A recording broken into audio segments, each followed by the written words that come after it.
Welcome to Hot Garbage.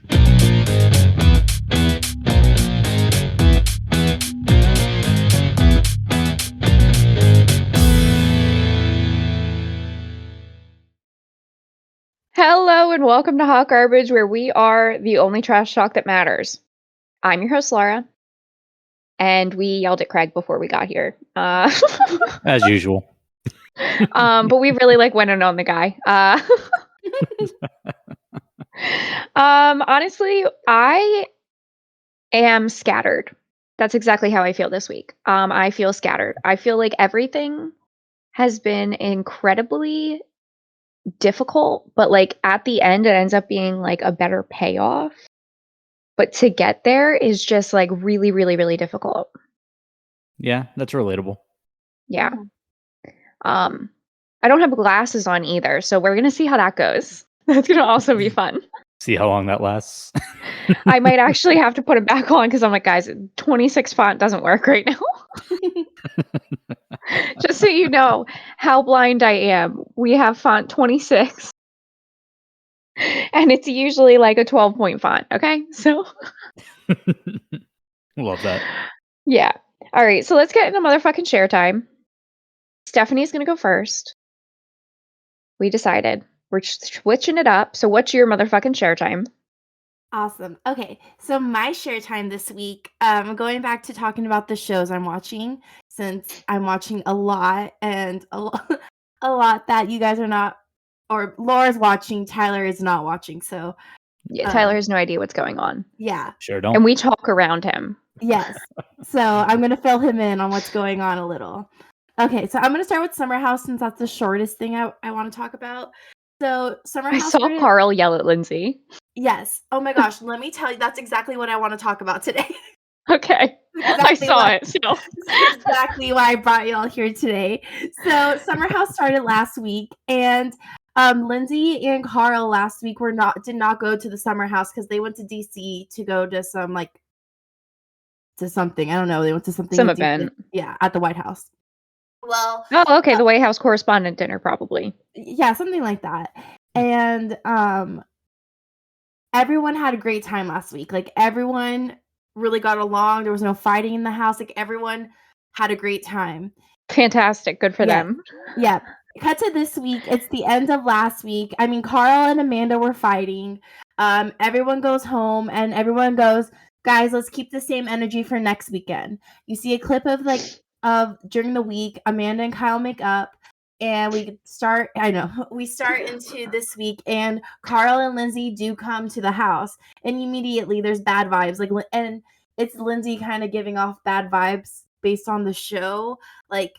She's just kind of being, and I love Lindsay, but she's being kind of, I've been on this show for so long kind of deal. Oh no. And apparently she had been drinking all day. Oh. So they're going to go, they have dinner, they're going to go out. When they're in the car, Lindsay decides to go with all the guys because she wants to drive with Carl. And Amanda was in the car too. And Amanda's drunk as well. Of course, they're all drunk, probably. Yes. They're all drunk except for Carl because Carl's sober. So. Okay. Yeah, so Lindsay's telling Carl, oh my gosh, everyone's going to be so mad at me because I went in the guy's car. And Carl went, no one's going to be mad at you. We're all showing up to the same place. No one's mad at you. And she's like, I can't believe you wouldn't believe me. And then she looks at him and goes, are you on coke? Oh. Yeah. And Carl's sober. His brother died of a drug overdose. So Carl got sober, and it's super offending. I know why he was so pissed in the clip. Yes. So it's super offending. She was acting like she wasn't doing shit wrong in that clip. Let me tell you something. Out of context, it looked like Lindsay Hubbard was just sleeping, taking a little nappy nap, trying to sleep off her drunkenness. And Carl is off the fucking rail, and now that you put it into context, it's okay. And then Carl still doesn't get mad. He's Carl's not mad at this point. Okay. Yeah, at this point, he's just kind of quietly saying like, hey, like, you know, that wasn't cool and stuff, like, but he's not getting upset with her. And like Lindsay's drunk, so she like he said something and she took it like, you're not on my side, like you're being a dick and you're on drugs. And so she leaves and he stays out with everyone, but like you see in the clip everyone's having fun and he's like texting her, I guess. And she just goes back to the house with Gabby, and she's like pissed off, and Gabby's like, hey, like you're kind of drunk, like and Carl's texting her like, hey, like maybe let's have this conversation again tomorrow when we're like both sober. And Lindsay's like, fuck him, I can't believe him and stuff. And Gabby's like, hey, you're drunk right now. And Lindsay just won't accept that she's drunk. And she's like, keeps saying Carl was on drugs. Amanda was in the car with them, and Amanda was drunk, and she started hearing what Lindsay was saying, and so she took out her phone and started texting it to herself. Oh no. Yeah, so she wouldn't forget what Lindsay was saying, because she was like, I get drunk and I forget what happens, and like when people ask, I can't tell them. So while I was drunk, I decided to take notes of what Lindsay was saying. Oh, sure, that's what we're gonna say, and not that you wanted to be able to sit here and say exactly what she said on camera. Exactly, but she had it, and like she was saying Carl's on coke. Well, And, it like, doesn't. Isn't Lindsay the one that like? Because I haven't watched it in a minute, Mhm. but isn't she the one that's always like saying something off camera? Like, isn't that always like what like the case is? And people are like, you don't hear what she says like off camera. Like, isn't that always like the thing? Yeah, she always does say stuff off camera. And like Yeah. people say she's like one way, like with the cameras, and then off camera, like if you happen to like catch it, it's like a really good thing. But they didn't catch it in the car.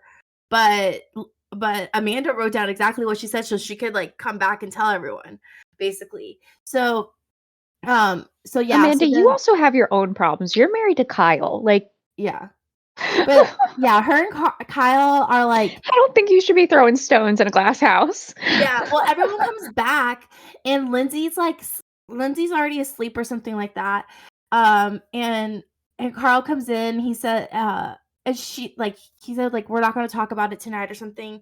When they wake up, Lindsay goes and gets him water and goes, here's a water, like kind of in a rude way. And he's like, I don't need a water right now. And she's like, really? You don't need a water? And like kind of being like confronting to him. And like that's kind of when he like pops off and he starts like yelling at her. So that's my summer house update. And Yeah, it of looked like the course, credits were like rolling over him as he yes. started yelling.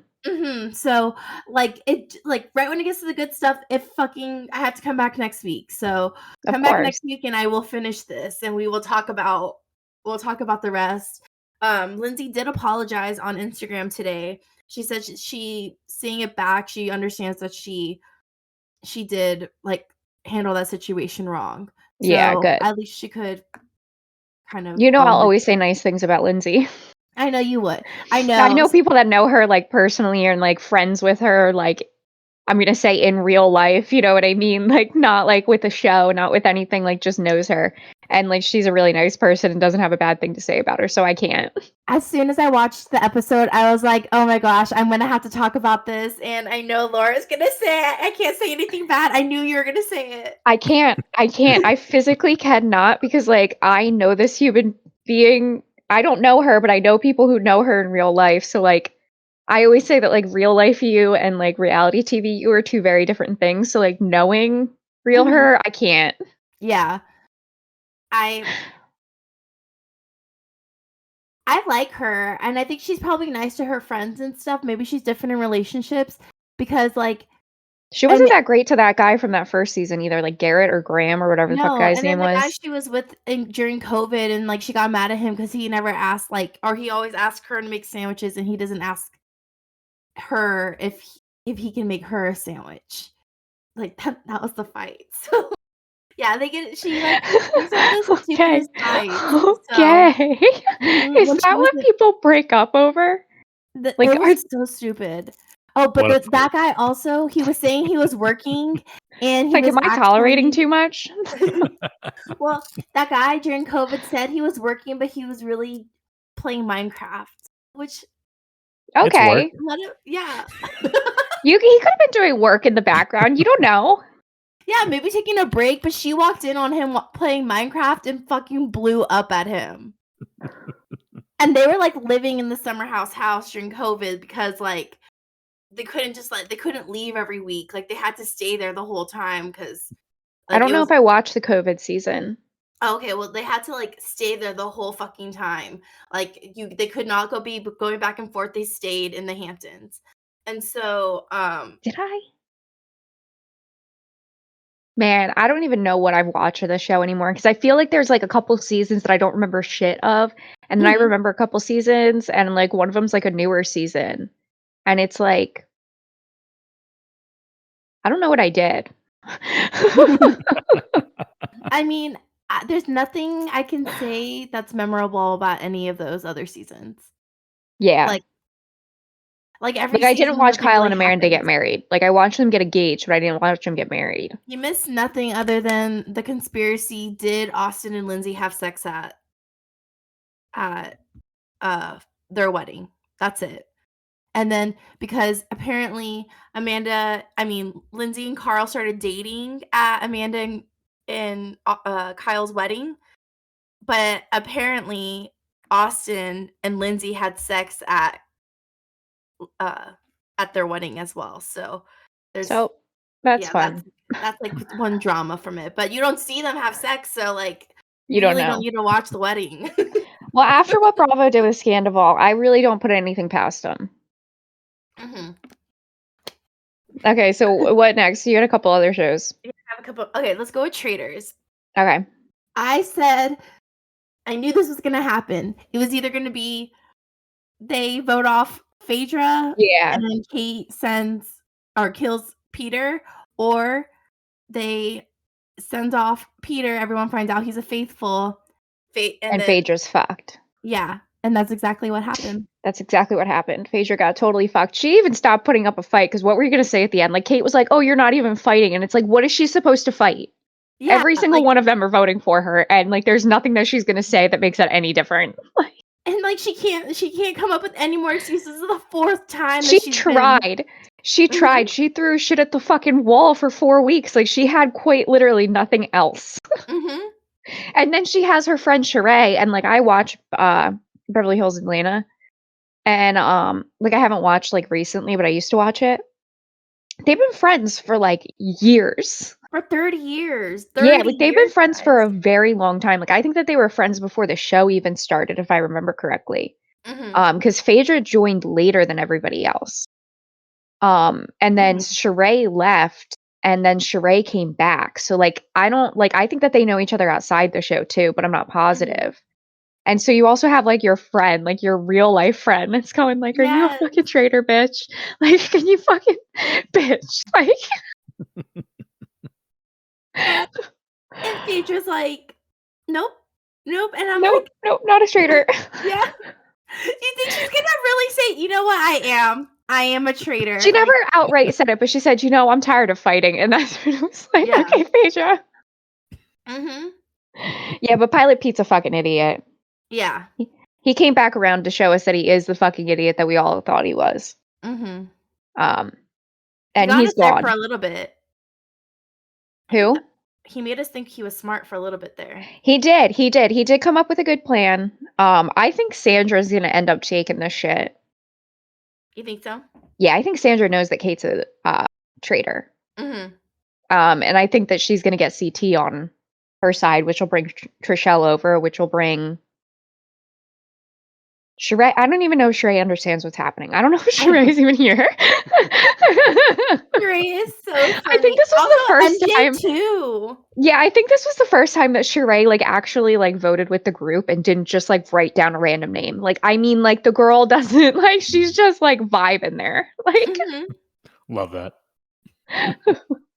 No, it was like a good episode, and I just want to say like I love Phaedra. I think Phaedra did a great job. Yeah, she got eliminated, but I think she did a great job.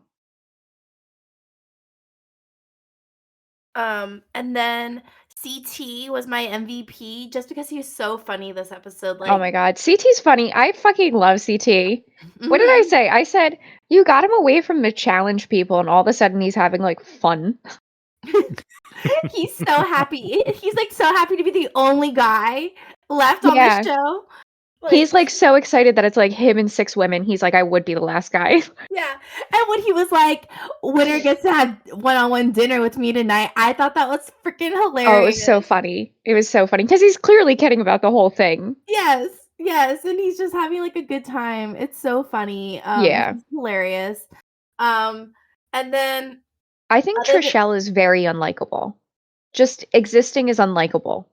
She's so awkward. I think that's it. Like, she's just so awkward and she doesn't know how to make conversation with other humans, there's like something really. You're just inherently unlikable. It's just weird. Like, she's just a weird person. But like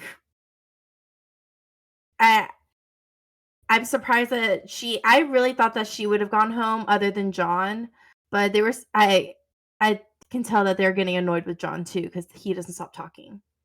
Yeah, you had to get rid of John. Mm-hmm. So, Traitors is good. I like it. And last thing I watched was Love is Blind, and Love is Blind is something this season, let me tell you. They are in Charlotte. I thought this was the Houston one, but this is the Charlotte one. No, oh my god. This season, guys. And I'm not even going to talk about the whole season. I want to talk about the 2 episodes. Can I say one thing? Yes. You can tell where somebody is in the season depending on who they like, because yes. I like to say that I have a very good read on people, and I started this season, I'm like, I hate Jimmy. I hate Jimmy. Kenneth is the nicest person I've ever met in my life. Like, all of these things. And then, like, all of a sudden, like, we're where we are, and I'm like, I didn't expect that Johnny and Amy were going to be the number 1 couple of the group. Mm-hmm. I didn't expect to absolutely hate Ken, and didn't expect to absolutely love Jimmy. Didn't expect any of that. I don't absolutely love Jimmy. I really like Jimmy. He's okay in my books. He's okay. Chelsea is he does do things that are a little like funky, like when he was hanging out with Jess. Yes. Yeah. Him hanging out with Jess, that's weird. When he was like, you're still my number 1, it was like, excuse me? Yeah, exactly. So I guess I'll start with Jimmy and Chelsea.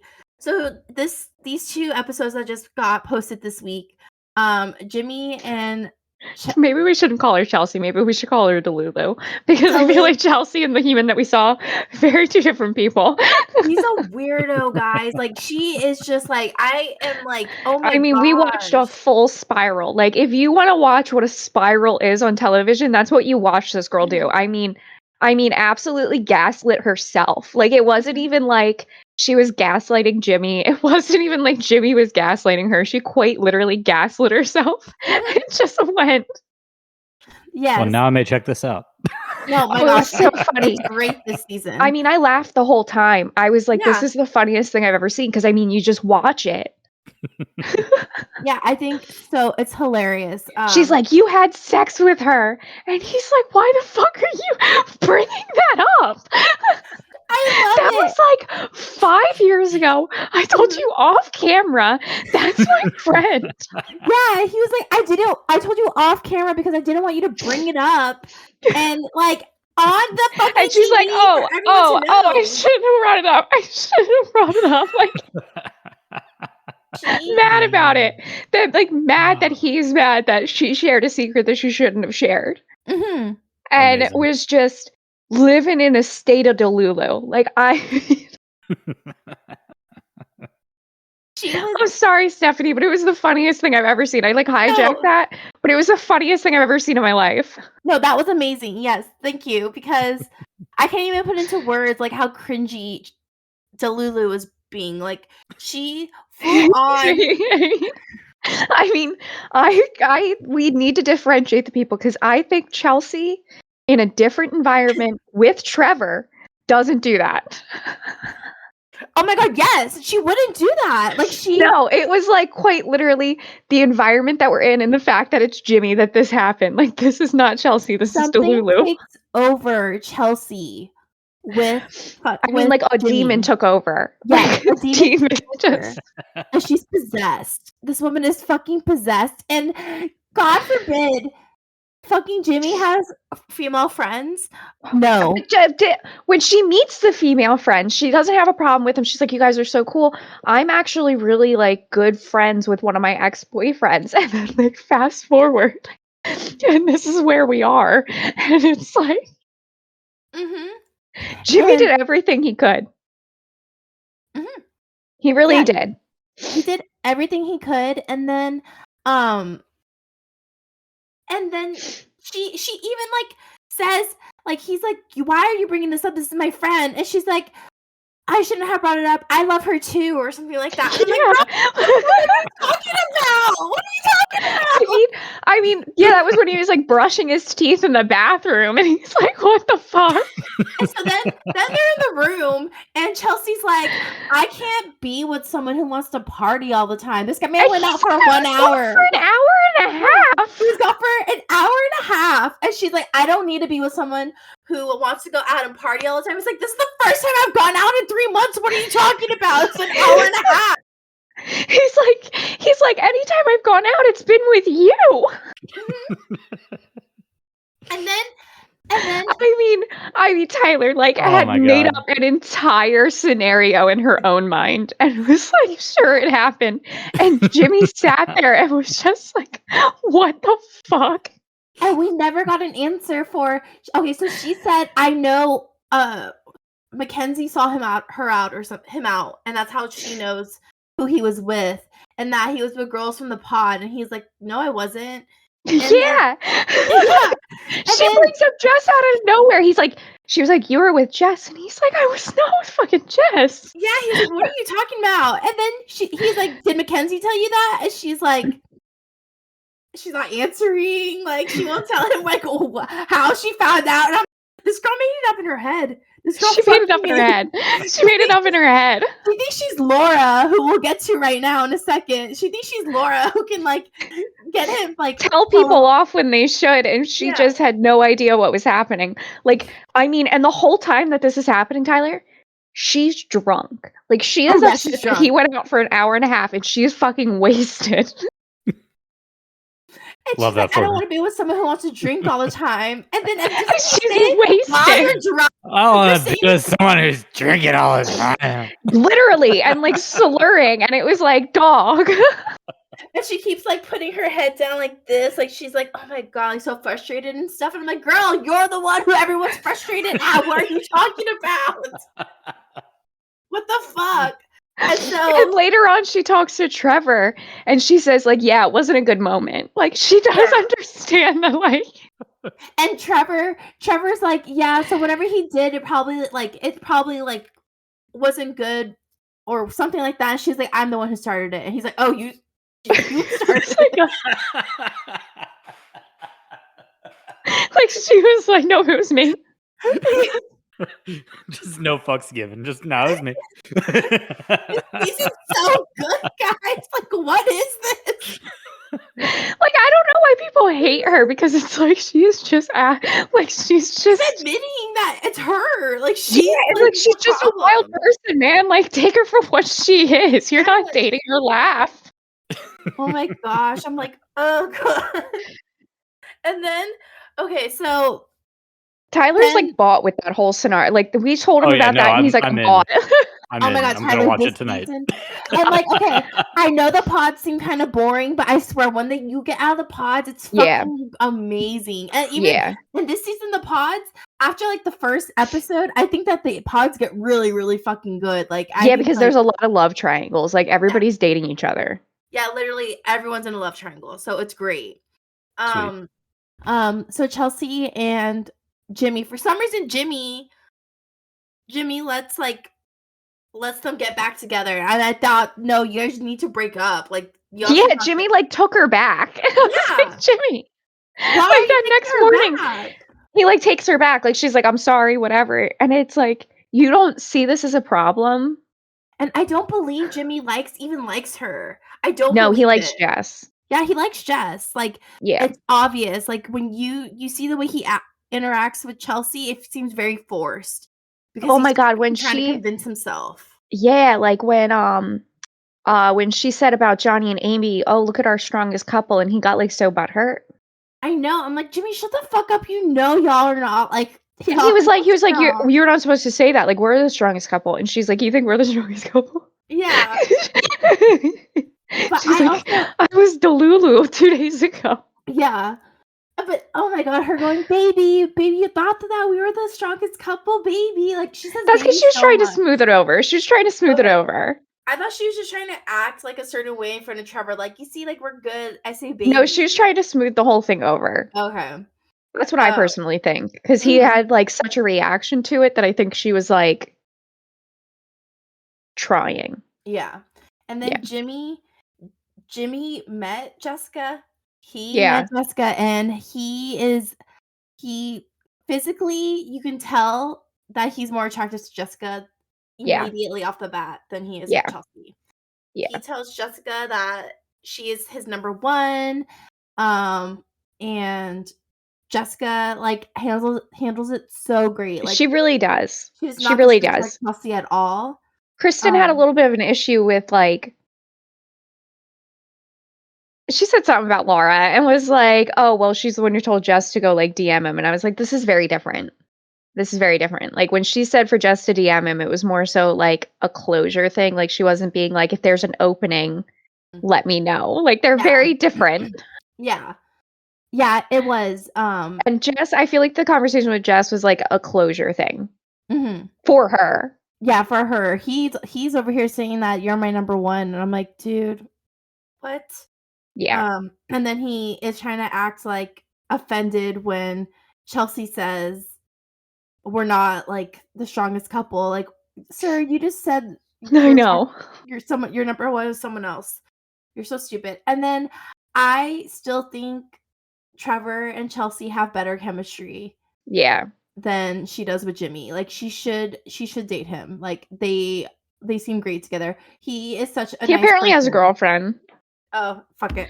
Yeah, apparently it's the same girlfriend that he like had when they were filming or whatever that I told you about. Never mind, everyone. Yeah. I liked Trevor. I thought he was a good guy. Fuck. Yeah. No, he like went back and like got with her. Like, let's be for real. Let's be totally fucking for real. What happened was he went on a reality TV show and said, this is probably not going to work out because why the fuck would you think it would? So he goes on there and he thinks that. So he breaks up with his girlfriend. Like they did break up technically.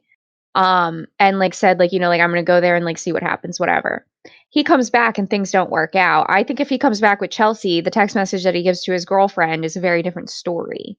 You know what I mean? Like the girlfriend that like he texts her and says like, hey, like I'm really sorry, but this isn't going to work out with me and you. Like I met somebody, whatever. Like I think the text message is a different story if he comes back with Chelsea as opposed to like not and trying to get back with her again. And it's really because he went on a reality TV show and didn't think that anything was going to happen. Like for real, that's what happened. Like, I mean, like that's what happens with The Bachelor. Like think about Eric with Gabby. Like that's what happened with Eric and Gabby. He said like, oh, I'm going on the show. He goes on the show. He gives the text message to the girlfriend saying like, oh, this isn't going to work out. She's pissed off and blows up his shit. Didn't that happen with Jed too? Yeah. It happens. It like you're going on a show to win a person and you don't think it's going to happen. You shouldn't. What does Trevor do? Because people like to blow up their careers when they do like to become like Instagram famous by going on. Oh, I have no idea. I don't follow these people. I don't fucking, it's me. Like, why would I fucking know? Do you think I follow a single person from Love is Blind? I haven't seen actually any. I need to go look at their Instagrams, but anyways. I think I don't follow a single. I might follow like one or two people from Love is Blind, maybe. I follow Giannina. I follow her because of Blake. That's no, why I don't follow her. I just follow Blake. I follow her because of Blake. I just follow Blake. I love Blake Horseman. Oh, I'm so excited for him. I'm happy for him. Okay, going on to. So I think that's it with Chelsea and Jimmy. Next, I think this one will be faster.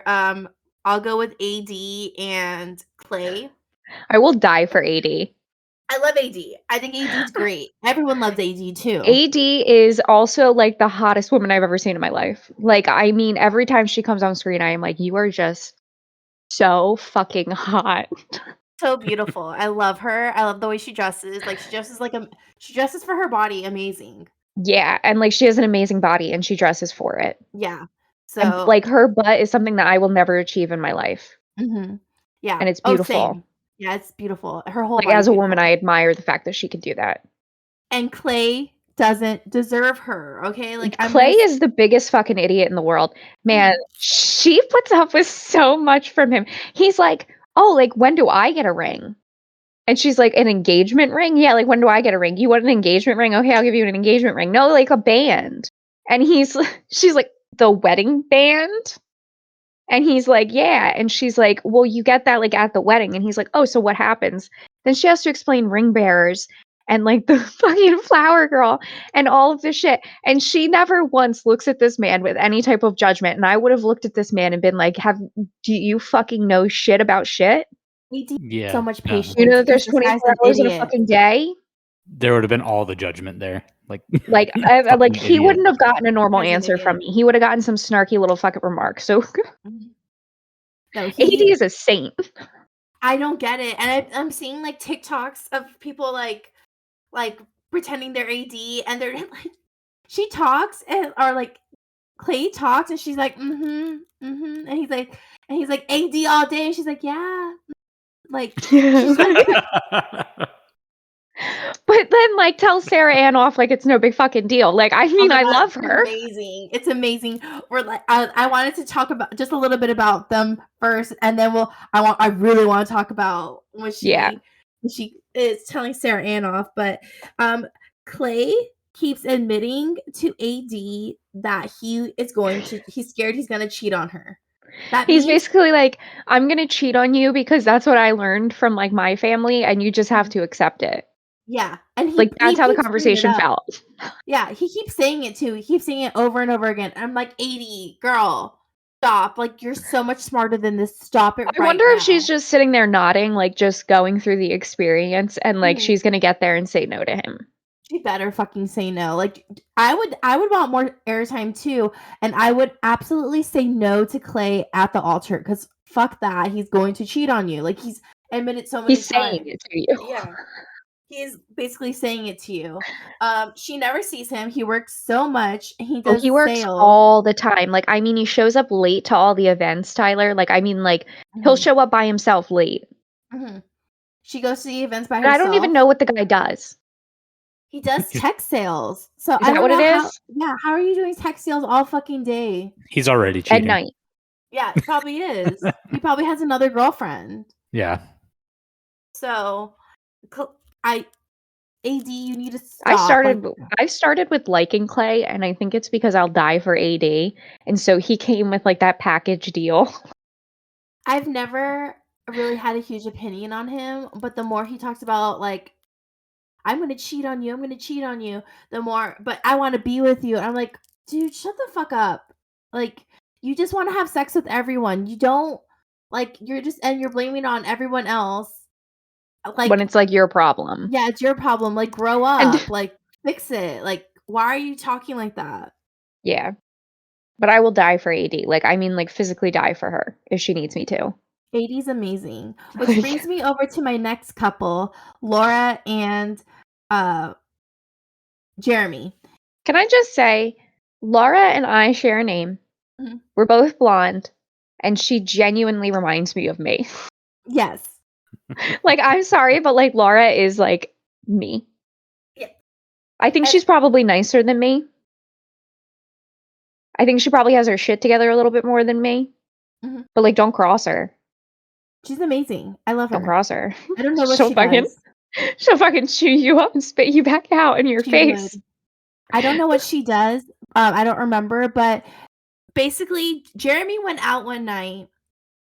He shared his location with Laura. Tyler, listen to this. This is so fucked up. Yeah, this is super good. Okay. Stop fucking listening. This is fucked up.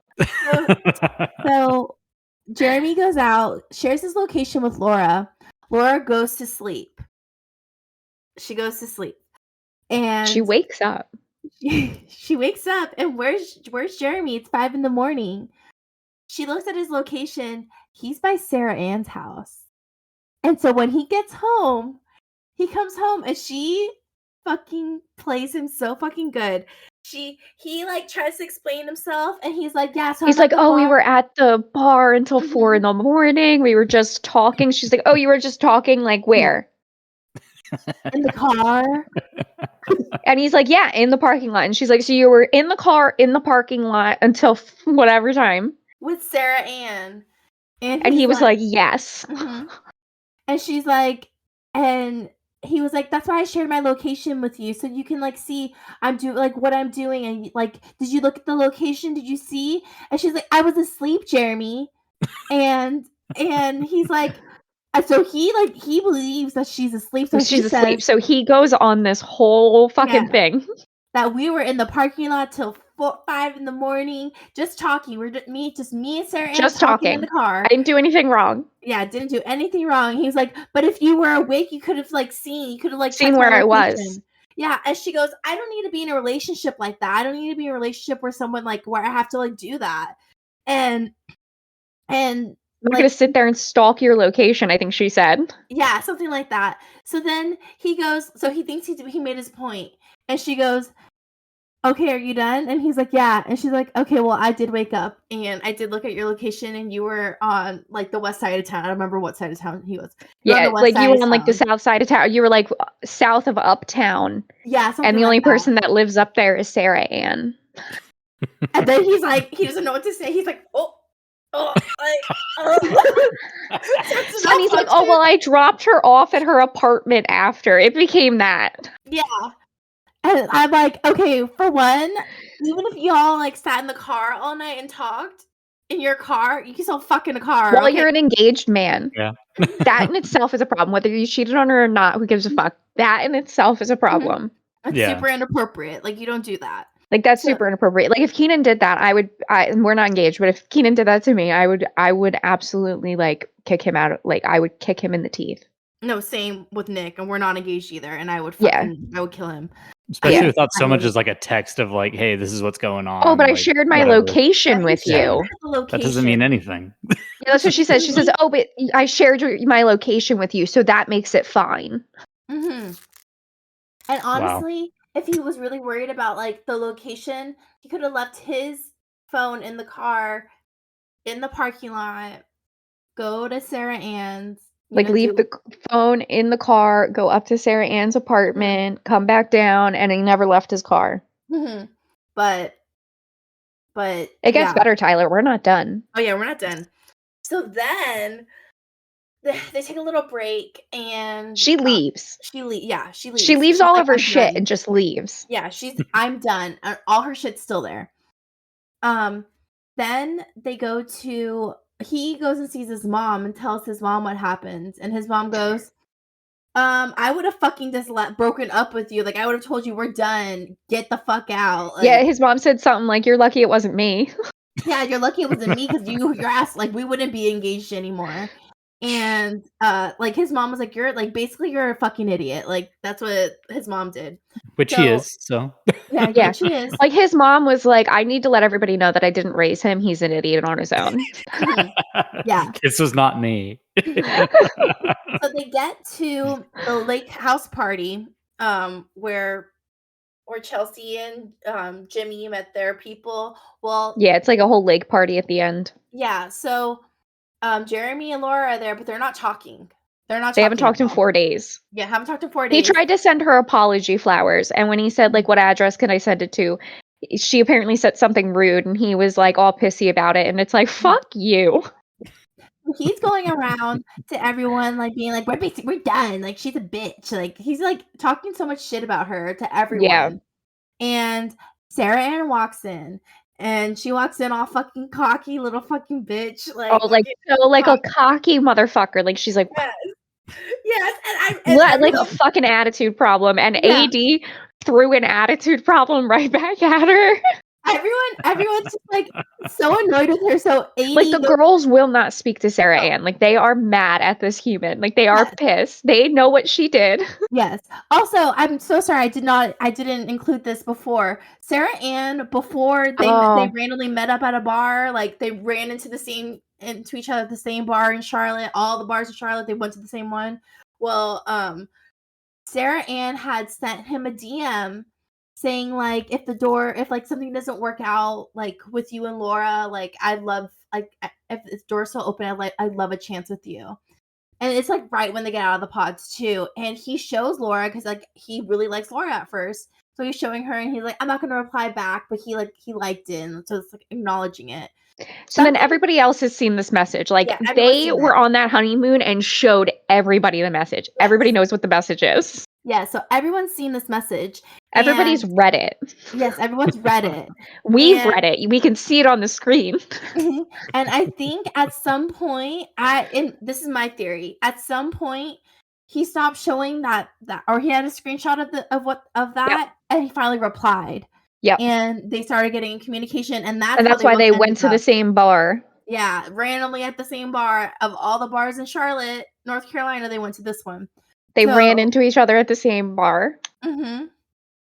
Yeah, so that's a little bit of that backstory. So AD goes up to Sarah and was like, "Girl, like you're wild." Yeah, like why would you do that? Why would you send that message? You're like, that's kind of disrespectful to Laura. And Sarah Ann's like, what do you mean that's disrespectful? Like she's like, I didn't do anything. Like I didn't do anything wrong. I didn't do anything wrong. I didn't do anything. And AD's like, you sent the message. And she's like, yeah, but like I didn't do anything wrong. Like it wasn't bad. Mm-hmm. And she's like, no, Sarah Ann. And she's given like straight attitude problem the whole fucking time. Like serving straight cunt and not in a right way. Mm-hmm. Like in a real fucking fucked up way. Yeah. So AD goes, he didn't pick you at the end. He's engaged to Laura for a reason. It's because he didn't pick you, he picked her. And then you went and still thought the door was open when he didn't pick you, and you still want him to pick you. Yeah, like she's not understanding, like he didn't pick you. Yeah. And shut like, the fuck up and stay in your lane. She still so she did this. And this is again why Kristen was like, well, I don't really feel bad for Laura because she tells Jess to like message Jimmy. Mm-hmm. And I don't feel bad about it. I was like, no. This is a very different text message. This was a very different message. Mm-hmm. She was not telling Jess to message Jimmy, like, if the door's open, let me know. Like, no, Jess, like, she told Jess to message Jimmy and just be like, hey, like, I'm really sorry how we left things. I feel real bad about it. I don't hate you. And they ended up getting the same closure at the pool party where she would have said the same thing. Mm-hmm. Jess stayed in her fucking lane. Yeah. Okay. He was giving advances to her and she would just like, no, I'm not having it, you know? Yeah. So, yeah. Sarah Ann is like, I didn't do anything wrong. Yeah, I didn't do anything wrong. I'm not a pick me. Yeah, she says, I'm not a pick me girl. Yeah, I'm not a pick me girl. So then Delulu, or not Delulu, sorry. She's Chelsea at this point. Yeah, this is new Delulu, the Delulu couple. This fucking idiot Jeremy and Sarah Ann. They go have a conversation and they're like, why is everyone pissed at us? Like, oh no, you missed when Laura screamed at Jeremy at the lake. Oh. You talk about it because I don't remember. Okay. Like, so they finally talk because they haven't been talking. That's awkward. And so they're talking, and he's basically like, I didn't do anything wrong. You're an asshole. Like, all this stuff. She's like, I'm an asshole. I'm an asshole. Okay. And basically tells the guy, like, off, tells him he's a piece of shit, tells him, like, fuck you, all this stuff. And he goes, oh, well, whatever, right? And he's, like, all, like, now, like, over it, that's right? Like a little, like, fucking douche. Like, he's, like... Yeah, like, he's, like, this about it. Yeah. And... how you know that he's a little cowardice little wimp bitch is because she says something like, oh, well, I'll be there tomorrow to pack up my shit. And he goes, I already packed it. And how he said it, I was like, you didn't pack her shit. You're going to leave here and go pack her shit because now you're going to pack it, bitch. Like, you didn't pack her shit. You're going to go pack it now. You got to have it all ready for her now. Yeah. And she goes, you packed up all my stuff? And he was like, yeah. And she's like, you packed up all my shit. And he was all like, my yeah. shit. You packed up all my shit. Like she even knew with like how he said it. Like she's like, Yeah. oh, okay. You packed As- up all my shit. Got it. As he's just Yeah. like slyly floating back, just like, yeah, I did. Yeah, he's like, yeah. So now Jeremy's all pissed off. Sarah Ann's all pissed off. So they come together. They go sip at the And lake. well, because AD has now told Sarah off. Mhm. And Laura has now told- told Jeremy off. Yes. So they're all like we did nothing wrong. We're And they not in go- the wrong here. They go walk off together, and Sarah Ann thought that was a perfect time to act all thug and pop off, but she wouldn't act thug and pop off in front of AD because she saw the attitude No. problem that she caught back when she decided that she wanted to give an attitude. And ain't Mhm. nobody fucking with AD because as soon as she gives you some attitude back, you're gonna be like, I'm just kidding. Mhm. I'm just kidding. Okay, that's what I would fucking say to AD if she gave me some like if I was giving her attitude and she gave me attitude back, I'd be like, I'm just fucking kidding. That wasn't me. I didn't say that.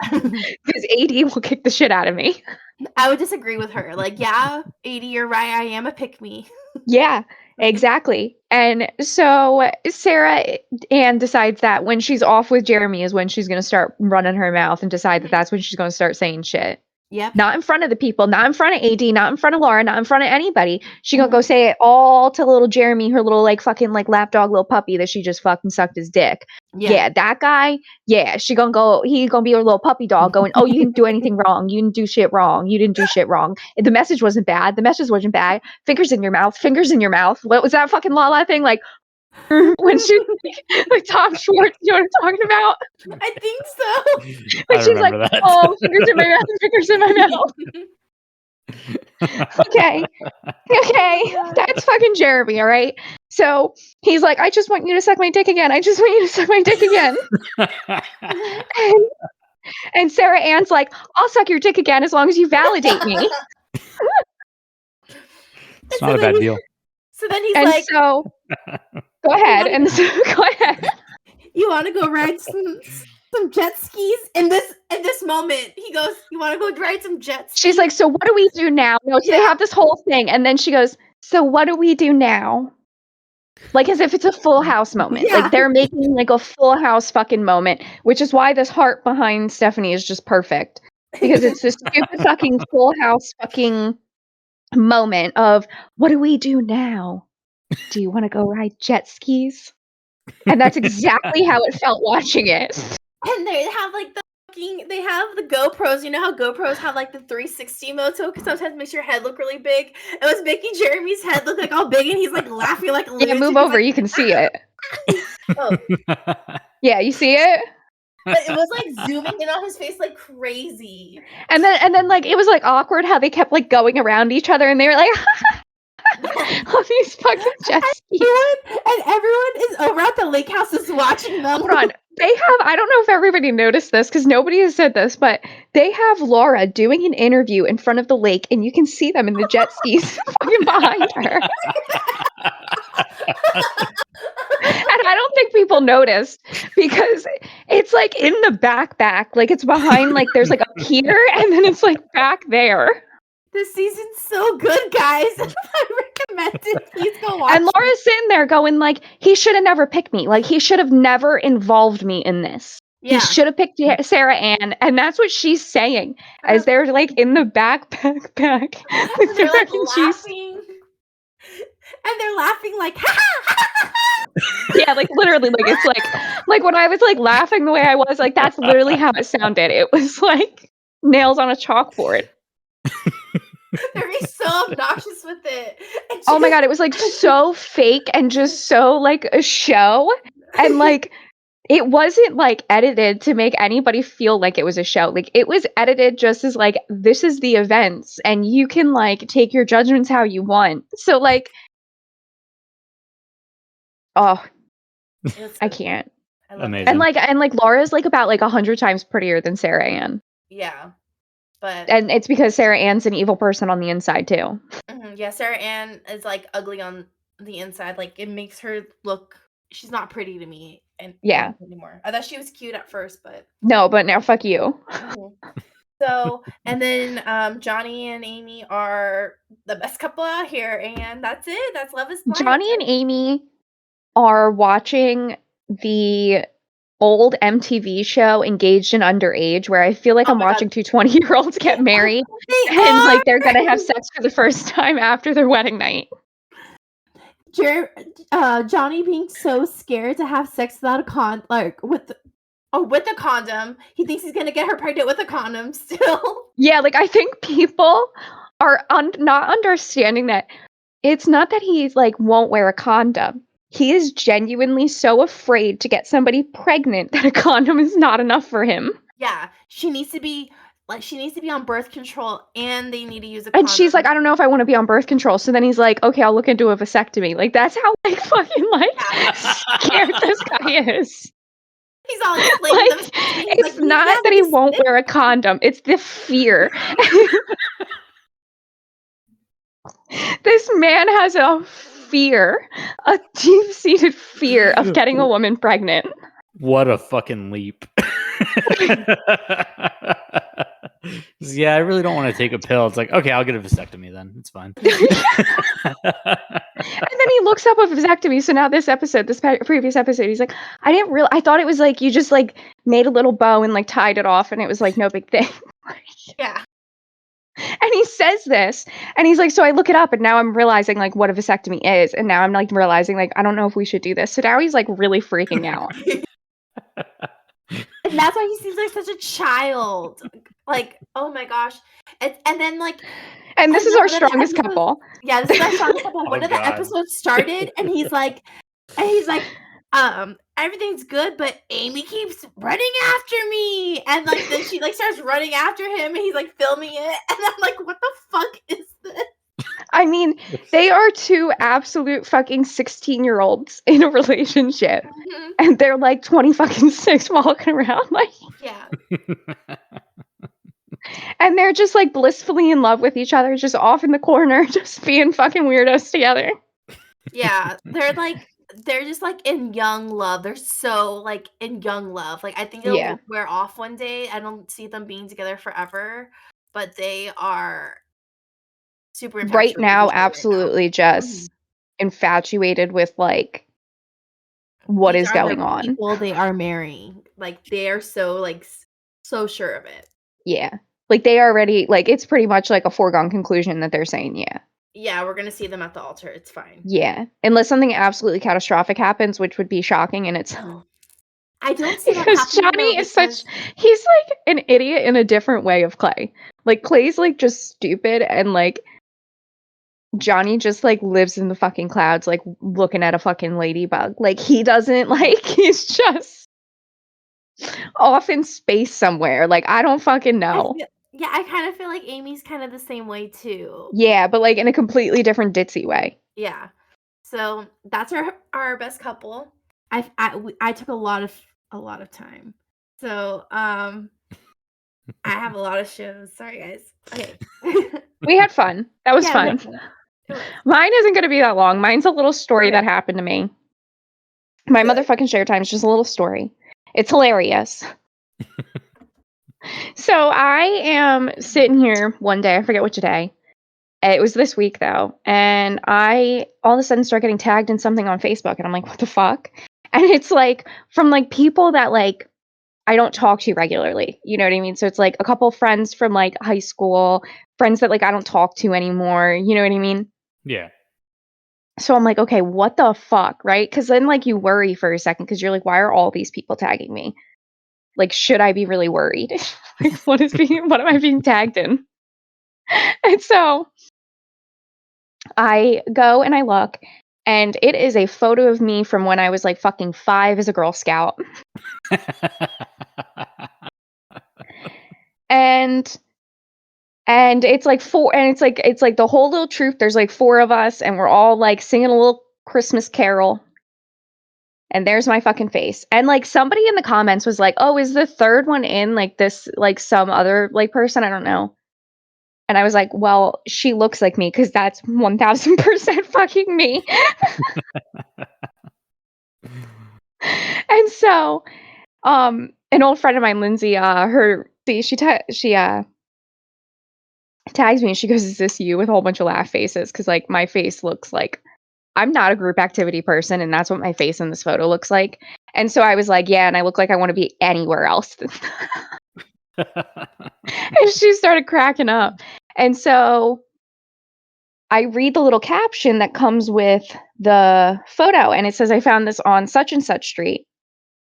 And I was like, well, that's where I live, so this has everything to do with me. And so and so I messaged her, and I was like, hey, I'm the one in the photo. Like, we actually live on this street. I'm wondering where you found it. I'm wondering if my mom lost something. And she starts cracking up. I call my mom. Ask my mom, and she's like, yeah, like, I'll give it back to you, whatever. So I call my mom, and I ask her what happens. I was like, why the fuck does this random woman have a photo that she found 4 fucking blocks away from the house? Like, what is happening? And so she says, oh, I've been going through all the photos, because when the house burned down, my mom had a whole bunch of photos, but they were like ended up being like saved, like preserved because of where they were in the house. And so she's been going through them now that she's retired. And so she is like, oh, and like I had duplicates, and some of them were just really bad, and so I threw them out. And I said, okay, so you threw a photo of me out because of my face, probably. Okay. And she's like, yeah. And so, like, I guess when your dad took it out to like the garbage, like one of them like just flew away in the wind. And I was like, oh, okay. Okay, great. Well, the woman Your child away. And I said, okay, well, the woman is gonna put it in the mailbox. So it'll be in there. And she's like, you can tell her to just throw it out. I said, I'm not telling this woman to throw it out. I said, I'm not doing that. After what happened, I'm not telling this woman to throw it out. And so I said, that's not happening. She's going to put it in the mailbox, and you're going to dispose of it properly. Mom just doesn't want this photo back, though. Like, it's so funny. Please get rid of it. Yeah, She's like, tell the woman to throw it out. I'm like, I'm not telling that woman to throw it out. And so my mom got the photo out, and as far as I have heard, because I have not been tagged in anything else, as she did dispose of my photo properly.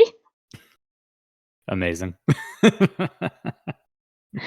I couldn't believe it, but that's the benefits of living in a small town. I love it. At least you have a Love digital that for copy. What? At least you have a digital copy. Yeah, I have a digital copy now. Yeah. Because you better believe I screenshotted that. And Stephanie comes out. The funniest thing that happens is Stephanie comes out with, oh, I always wanted to be one of those people. Yeah. To be like tagged in like the thing on Facebook. I'm on like lost pictures Reddit or photos Reddit, like in hopes that one day like I'm in one of those pictures. So Stephanie's all jealous of me. I want someone to throw away a picture of me. Yeah. Like my mom, like I want to know how far the picture got. it got literally it literally got 4 blocks away. It literally like it was on the same street, but it was like 4 blocks away. So once the woman drops off the photo, she realizes who I am, because again, it's a small town. So then she puts together who I am. And she goes, oh my God, this was all the way down past the school. And like off by the woods. And I was like, are you fucking kidding me? I mean, this fucking wind took the photo. I mean, it was ending up in the fucking bay all the way down. Like, it was. The fact that she even thought to like pick it up and just like make a post about it. So she said because it was at the school, she figured it was like a school photo. So that's why she picked it up. Okay, yeah. And then it ended up being that my mom wanted to throw me out.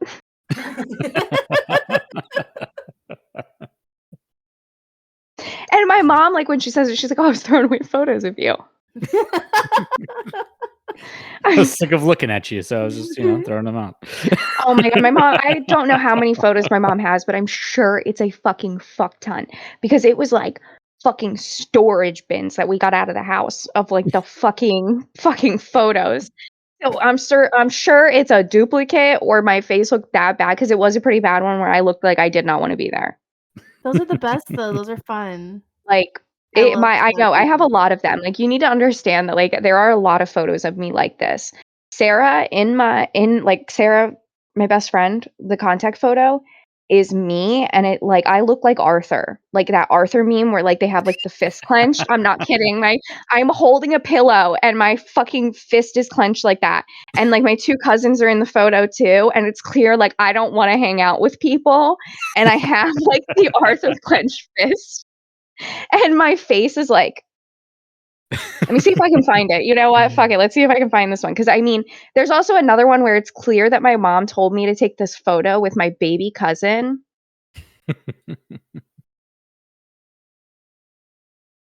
My baby cousin, and my hand, like this is the baby's leg, and like this is my hand, like hovering, like I refuse to touch it. Like I swear to God, I'm gonna go. Some of these photos are just.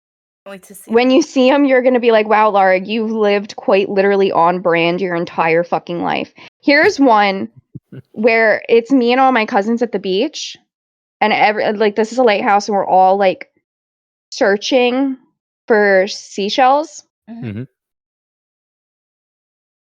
I'm standing there with a bag. You can actually see my cousin searching for shells on the ground, and I'm standing there with a plastic fucking bag. Not helping, not looking. You are helping. You're holding the bag. Yeah. I'm not. Everybody else is on the ground, and I'm just holding the fucking bag. Just not interested. Just not interested at all. That'd be And me. that's my MO. I'm not interested in pretty much anything. Oh, this is just a really funny photo that I just really like to show. I'm signing a marriage license at my cousin's wedding because I was her maid of honor. So I'm signing the marriage license on the officiant's wife's back. There is a table in the background. Incredible. Mm-hmm. That's one of my favorite photos because it's like, are you fucking kidding me? Like, I mean, like a table's like right next to us. It's not like we're far from it. Like we can clearly see that we're not utilizing said table. Where the fuck is this photo? There it is. Taking the whole thing. I love. What's in your hand? That's a pillow. Look at my face. Arthur fist. Oh, I love it. Amazing. Here's the forced photo from my mother. Here we are. Baby cousin. Me. Hand up. Hover hand. Like, clear as day. Not fucking touching that. Get it away. I actually have a close-up photo of my hand. I have sent that before. How fed up am I? Yep. So those are the two photos. The one is Sarah's contact photo because she's like, this is the funniest thing I've ever seen in my fucking life because get the fuck away from me. Like, just like mean mugging all the time. I live on brand. That's my motherfucking share time. I went on too long. I So you went might on want to too cut out those long. baby photos. Some of it will be cut, so you're good. Yeah, like I like realized I was like, All right, Tyler. So what's your motherfucking share time? Well, now I'm going to throw an audible just because we've gone so long, and I'll let Okay. y'all pick. Do we want to go political that might lead to a long discussion, or baseball related that's just stupid and makes me sad, but it's funny at the same time? Well, Stephanie can't participate in the baseball one, and I could talk about that with you for a long time. It's nothing like serious. It's just like a fun little thing that just came across my phone as we About were the recording. Padres? So, not about It's the about the Padres. It's about the Red Padres. Sox.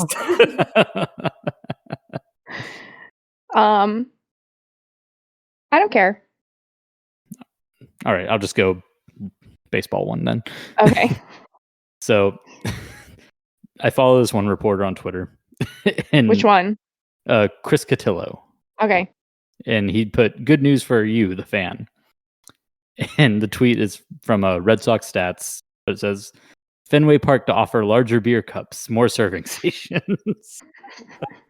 And this article starts off with, while Red Sox fans may be disappointed that the front office didn't go full throttle during the offseason, beer lovers are sure to be rejoicing this spring and summer at Fenway Park.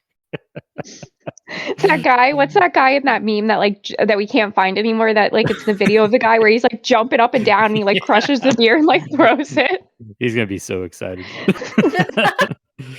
Yeah, I cannot believe that we can't find that video anywhere. I want to find it so fucking bad. I know, it's been like scrubbed. Yeah. But yeah, they're increasing it from 16 ounces to 25 ounces and increasing the number of stations that serve strictly beer and other beverages from 14 to 18. So they know like it's going to be a bad time. And I love that. Like, I'm glad we're finally being honest. I wish that the Cardinals implemented something like that for us this season as well, considering what we came from last season. I think that they should have compensated us in more alcohol at Busch Stadium, because I think that's the only way that you're going to get anybody to come see this team. Yeah. Yeah. Well, I don't know like any of like my friends that like I'm friends with on Twitter from the St. Louis Cardinal community or whatever. I don't know any of them that like really like went out and like purchased tickets. Yeah, I mean, there was like a whole like discussion about like boycotting Red Sox games and shit this year, and everyone's like, it's not going to do anything. Like, yeah, it's a tourist trap. Like, yeah, they're still going to make their fucking money. It's fine. Yeah, like, yeah.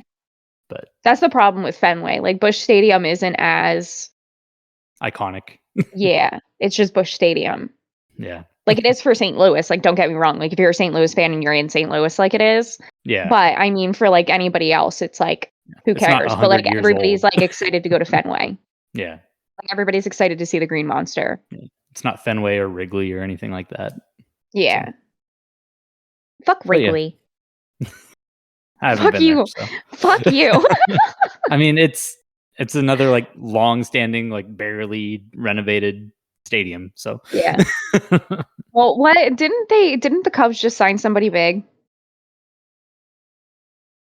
They just signed somebody, and everybody was like, "Oh, okay."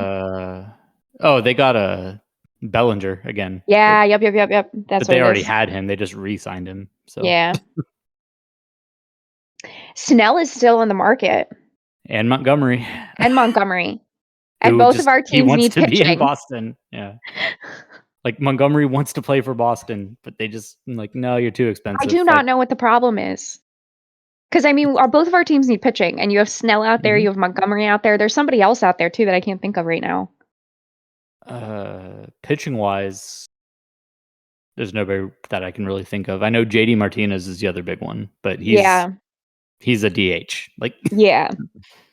He's going to be a hard contract to pick up. Like he might not get picked up until like this season. Yeah. I feel like that there's somebody else.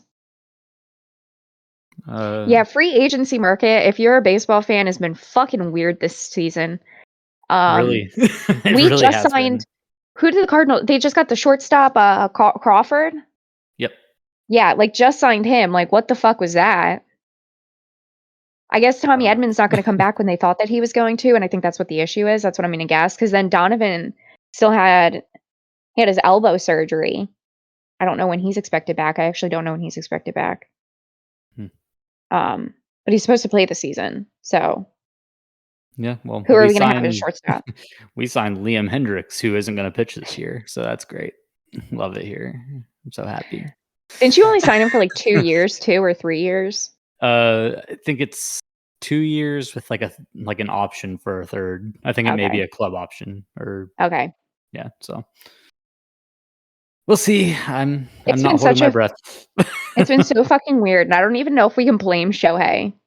Yeah, no, it's not his fault. Like, I mean, the Dodgers, they're spending like crazy. It's just everybody else is just like, well, we're not paying big for anybody else, so we're just not going to spend anything at all. And if that's the case, then why aren't we doing a salary cap?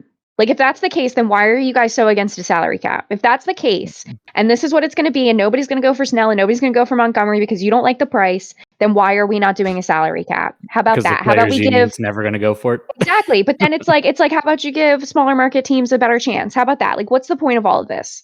What's the point of all of this? What? What's the point? Yeah, no, you're not wrong. But I'm always going to be pro player over pro owner. Yeah, So. me too. Like I'm totally down with not having a cap space. But if this is how we're all going to act, what are we doing here? Yeah, what are we doing? I don't know why there's so many like big market teams just like not spending. Like the Yankees have barely done anything. Like they traded for Soto. Who did they sign? They signed one person. I forget who. Yeah, I don't know. But anyways, like just nobody got Shohei or what was the other guy's name? Yeah, Yamamoto, and they just like gave up. Yeah, everybody just gave up, and it was like, how is Snell still on the market? Like, how is that happening? For him, I think it's like more injuries than anything. That's true. He is kind of injury prone. Yeah, but I don't Montgomery, know. I have no idea why they're not going for Montgomery. Yeah, I don't know why anybody's not gone for Montgomery. That's a mystery to me. Like from what I heard with Snell, he wants like 9 years. Okay. And like I think the only offer he's gotten was like Cardinals not going for that. Yeah, I think it was like the Yankees like offered him 5, and that's like literally the only deal he has. Yeah. And like, everyone's like, no. Yeah, like the Cardinals would never give him that many years. Yeah. They also only like to sign over 30 pitchers. So same with the Red Sox. I think everybody sees like what the Padres and the Mets have become, and they're just like, yeah, we're just gonna keep being conservative regardless of Padres. They're not going to do well. I mean, that's really what happened. That's really what happened. Like, you can't build a team around one person. Yeah, I agree. So, yeah, so that ended up being longer than we were expecting because we started talking about baseball, and me and Tyler are mad at our teams. Yeah. Not me, though. Not you, Val. You don't know shit. You should be. Yeah, your Padres haven't done shit. They traded Soto away. Yeah. God damn Soto. You got like Fernando Tatis Jr. out here. We love him. He did steroids. Oh no. If I could. It's not good. It's just like feeding her like things, and she's like, oh. Just the immediate back and forth. It's like, yeah, we love him. Oh, fuck him.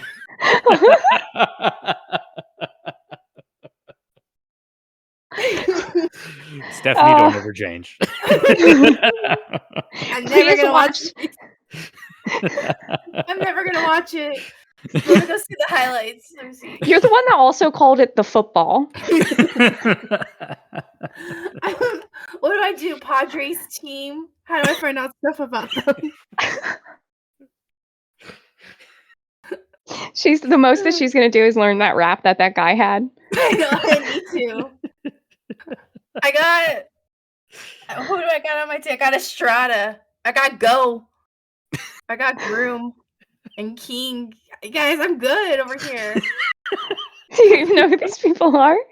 I got Glenn Otto. I'm pretty sure all these people are minor leaguers too. Yeah, I don't know any of these people. They're not even on the Padres. You're like, calm. Don't know who that is. Don't know who that is. It's fine. I've got these guys. We're good. King. Don't know who that is. Right here, this catcher, Brett Sullivan and Luis Campusano. Oh yeah, big names. Super big names. Mm-hmm. Oh, are they? I don't know. Star-studded team right there. Mm-hmm. Right, my team right here. Don't they have Hader? Do you guys have Hader? Can we just give her somebody? Do you guys have Josh Hader? I think that's where he ended up. Xander Bogaerts. We got a lot of coaches, guys. This team is going to be so well trained. Yeah, there's like 8, 10 coaches. Like Jesus, 1, 2, 3, 4, 5, 6, 7, 8, 9, 10, 11. They like all have a different job, and she's like, "Look at all these coaches." There's 13 coaches. Specific job, and she's like, "Look at all these coaches." He hasn't even been looking at the team at all. It's just She like got through the minor league pictures, and now she's like at the coaches. Oh God. Okay, Oh let's my- get into shows. Yeah. All right, so let's go through our shows. Most of them were fucking not Nothing's entertaining except for happening. Survivor. So, so Bachelor this week we went to Jasper, which we know is in Canada. Mhm. Daisy gets the first one-on-one, and it's the random hot tub in the middle of nowhere, which is always my favorite because we need to talk about if the water is actually warm or cold in the hot tub when they get there. Because there's no way that like, where are you heating the water up? You know what I mean? Like, what are we really doing out here? Like, we Is there, like, a probably little just took a stove? hose and filled it. And so if that's the case, that shit is ice. Mhm. Like, it So can't be are ice they because like there's getting not into in ice it. cold water and like peeing in it in hopes that like things like warm up? No, it has to be warmed up somehow. But that little How? container is too small for 2 people. It's like grosses me It's in the out. middle of nowhere, Stephanie. It's on know. a cliff. Just a I guy with a know. hair dryer. Just How did they bring? No, they bring out like hot plates and they just have like kettles. How did they bring this little hot tub all over the world with them? This hot tub has They been disassemble it. everywhere. Obviously, disassemble it. What did I fucking say? I don't know. But they obviously fold it. It obviously is foldable. And then that tarp thing on the inside is clearly not secure. Like, that is clear that it's like a frame of wood that they line with like a garbage bag tarp. Yeah. Like Yeah. one of like the cheap ones that you find at like Home Depot. And then like you're not going to tell me that they're not like stapling it just to the wood like frame, because that's what it looks like. And then like, how are you going to make hot water stay in that? Because you're not plugging it in. Like, where are you plugging it in? There's no outlets. There's There's no no outlet. like do they have a fire underneath of it? I mean, generators are a thing. You got me there. Sorry to ruin the joke, but You got me there. it was a funny bit we were doing, but generators do exist. Yeah, okay. It wasn't really a bit until you like said that, and now I realize like there are generators, and I'm like, that's what you would do in the middle of nowhere. That is an option, yes. That is exactly what you would do out in the middle of nowhere. Okay. We're gonna move on. Didn't mean to make you seem dumb. I'm sorry. No, it's fine. It's fine. I did it to myself, you know? And now Stephanie's in the hot tub. Now I'm in the hot tub. She's in the hot tub? Here I come. There she is. There's the fucking hot tub. What is that pipe? That pipe is definitely Yeah, that pipe something. is what's heating it up. It's like a That definitely is something. Oh, the one in the back? Yeah, it's like metal. I want to say that's just like one of those like outdoor heaters. But is it heating up? I mean, I don't think it is. Maybe So it's what? heating It's up just the- next to them? Yeah. How is that going to help if you're in freezing cold holes water? Like, mean, if it's like freezing cold won't. hole. Everywhere they It go, won't. there's no way that's not hot because everywhere they go, everyone's wearing a jacket, and like everyone's like cold. Everyone's wearing boots whenever you see them. True. After the date with Daisy, I think it's very clear that he is going to pick Daisy. She's not going to show up, and he sends Kelsey A home for her. I said all of that before Kelsey A was then awarded with the one-on-one date. And after she was awarded with the one-on-one date, I then go in to say, I fucking said it. Yeah, now I see it. So I don't think Maria lasts much longer just because of how like insecure she has been like this whole Yeah. time. Like he's already Yeah. kind of being like, why would I keep her around if yeah. she doesn't know Mhm. what's going on? So Yeah. I also do not think that Daisy is all in. I think that she feels what we feel, where it's like he likes the idea of her and not her. Yeah. And I think she feels that. I don't think she's stupid. I think she feels that. And I think that's why she's like holding back. And people are like, "Oh, normalize not normalize like not falling in love in like 3 weeks or whatever." But that's the show. And Fucking it's show. like we have a problem when people don't fall in love in 3 weeks, but because she's Daisy, we seem to not have a problem because it's Daisy. Right? But let's Yeah. not forget that like 3 seasons ago, we were pissed off that somebody came on the show and didn't think that they would get there because Jason. I fucking yell about Jason with Gabby all the time. Stephanie, that Jason. I love Jason. I still love Jason. Like he made it all the way to 2 and then was like, "Oh, I don't want to get engaged." Right? I Like still would have picked Jason. Like I would have picked Jason and I would have just dated him. If I was Gabby, you had Jason. he did like her. Yeah, and now you're with Robbie. Like what? Yeah. So so he ends up giving her a rose. And I think it's because he honestly likes the idea of her. That's how that feels. Yeah. I don't believe it at all. I don't understand why everyone loves Daisy so much. I was like, this is weird. I don't get Yeah. Her voice annoys me. it. I like Daisy, but I'm not like in love with her the same way other people are. Me neither. Yeah, she's nice. It's just like she has like that Miley Cyrus voice going on, where it's like just kind She's of like a- this. Yeah. And I it's also like, do I'm so confused because okay, so the first time that she like talked about like her hearing loss, I swear to God I heard her say Mariner's disease. Swear to God I heard her say it. Later on, I swear to God that she said that she had gotten Lyme's disease and that's how she ended up losing her hearing. And I read it in an article or something like that because I got on this podcast and I said that she had gotten Lyme's disease and that's how she lost her hearing because I swear to God I had like heard somebody say it, her say it, or like I read it somewhere. Yeah, I then- remember her saying Lyme on the show. Right. Okay. So you do too. Yeah. So I'm I was looking like, okay, at- like maybe I just misheard Mariner's disease the first time and it was Lyme's disease. So then she said So I'm on sorry. fuck. I found out. Okay, so I was on TikTok and she ends up posting a video like getting ready and talking more about what happened and she says Mariner's disease.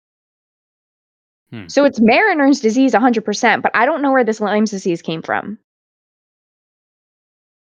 So on the Today Show, Okay. they talked about how she was diagnosed with Mariner's disease, and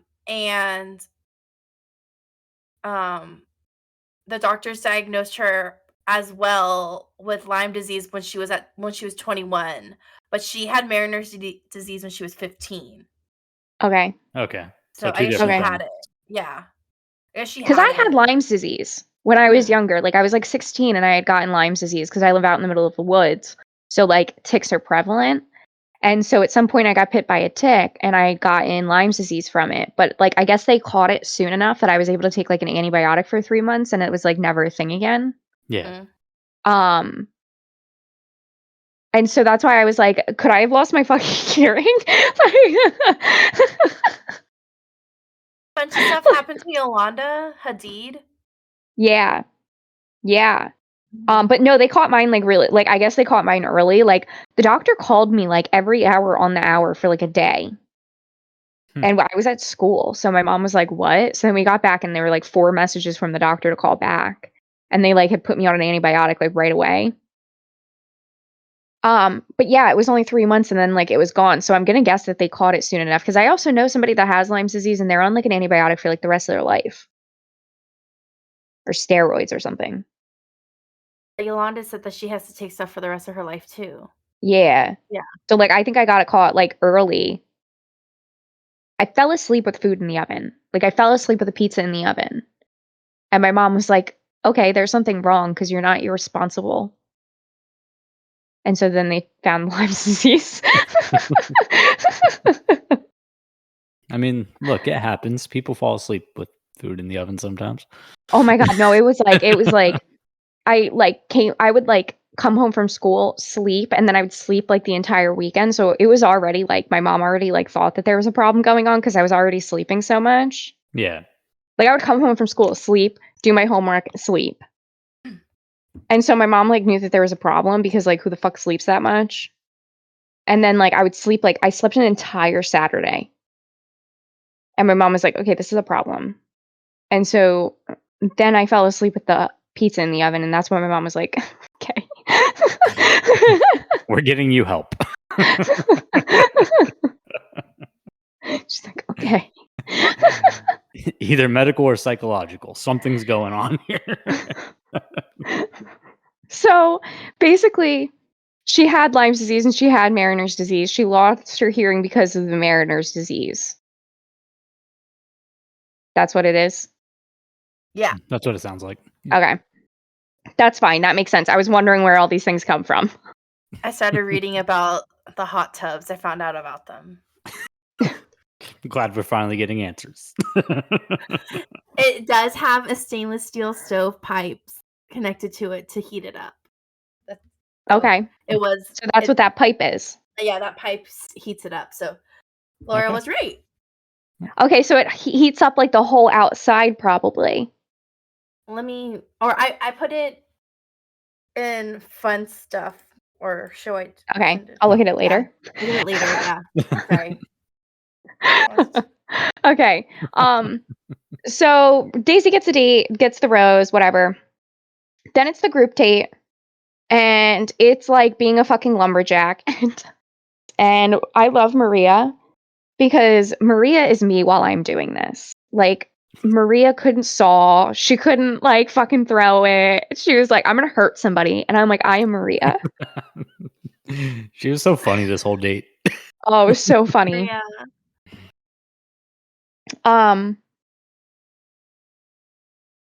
Oh, she was so butthurt about, like, not being on the one-on-one. And I was like, girl, you got to stop spiraling. Yeah. You just had one. Yeah. Yeah. Like, just had one. Yeah. So at the cocktail party, Jen had some conversation with Joey. I don't know what it was because I didn't write it down. But whatever the conversation was, I wrote, well, Jen's not getting a hometown. Oh, she was telling him that she hopes that he can like fit in. Because Oh, yeah, she was like really nervous about bringing him there. And and as soon as she said, understand. yeah, and as soon as she said that, I was like, he's not going to lead you on. Yeah. He's not going to. Yeah. Yeah. That's exactly what it was. Oh, Maria freaking out that he's like dating other women and like almost self-evicted. Yeah. I was like, Maria, stop it, Maria, right now. You're being silly. You're being a silly girl. Oh, it was bad. I have a note here that says like, I love Maria, but like we said with other people before, what did you think you were coming into? Yeah. Yeah. Like, I love you, Maria, but be for real. Yeah. Be for real. I hope she was just being silly right there. And she was just having a moment, like she said. Yeah. She was just having a moment. Like, it's not her. She was just like really in her head. Yeah. Just one of those times where it's like, this isn't normal. Like, and I realize this isn't normal. It was Chelsea being Delulu. Yeah. So Joey ends up not giving out a group date rose, which I feel like is pretty much textbook at this point. Like, one of the last group dates, they don't give it a rose. Like, it feels pretty textbook. Yeah. So then Kelsey gets her one-on-one. And I just want to say, this is why I kept saying this is her in the end. Every time that they spoke to each other, I was like, and this is why. I do also want to say that she had said something about like, I'm going to be really upset if it's like you're not sure on me at like the final two women. And I just want to say that I think she is like pretty like valid in that. And I think that that's also going to play a role in whatever happens at the end with Joey. Like why he sends her home or maybe why she doesn't show up. Because she's saying like, what's going to hurt me is if you're confused at the end and you're not going to pick me. yeah. Like Kelsey, I think when she said that, like, she's very realistic and like, you're dating other women, I get it. But if it's like me and another woman and like you're confused and like up until the moment of like you picking me, you're confused, that's going to be the thing that is going to hurt me. Yeah, it's going to be an issue. And I think that's completely valid because at that point it feels like you should know. Like I like the whole like Zach not knowing between Gabby and like Katie and stuff like that. And like Gabby knowing and for some reason Zach not knowing. Like that whole thing. Like I'm trying to think of like another person that was really confused up until the end. Peter. He was really confused up until the end. We didn't exactly know if he was going to pick Hannah Ann or Maddie. You know what I mean? Look at I feel like they Ari. tried to make Charity seem like it, but I Charity think was we picking Dotton the whole knew- time. Yeah, we all knew. But- Yeah. Yeah, so it's like, yeah, I think that like I think that she's justified in having that feeling. You know what I mean? I think Yeah. that she's completely justified in being like, that would upset me. Because that would upset me too. It'd be like, how did you not know it was me? Mhm. But you're gonna get engaged to me? Yeah. Yeah. Like that feels weird. So I wouldn't be surprised if like maybe even like he ends up sending Daisy home because like Daisy's not there with him and like she's made that clear. And then he ends up picking Kelsey A as his person and she doesn't show up because of that. Yeah, I could see Like I could that. see that happening too. Yeah.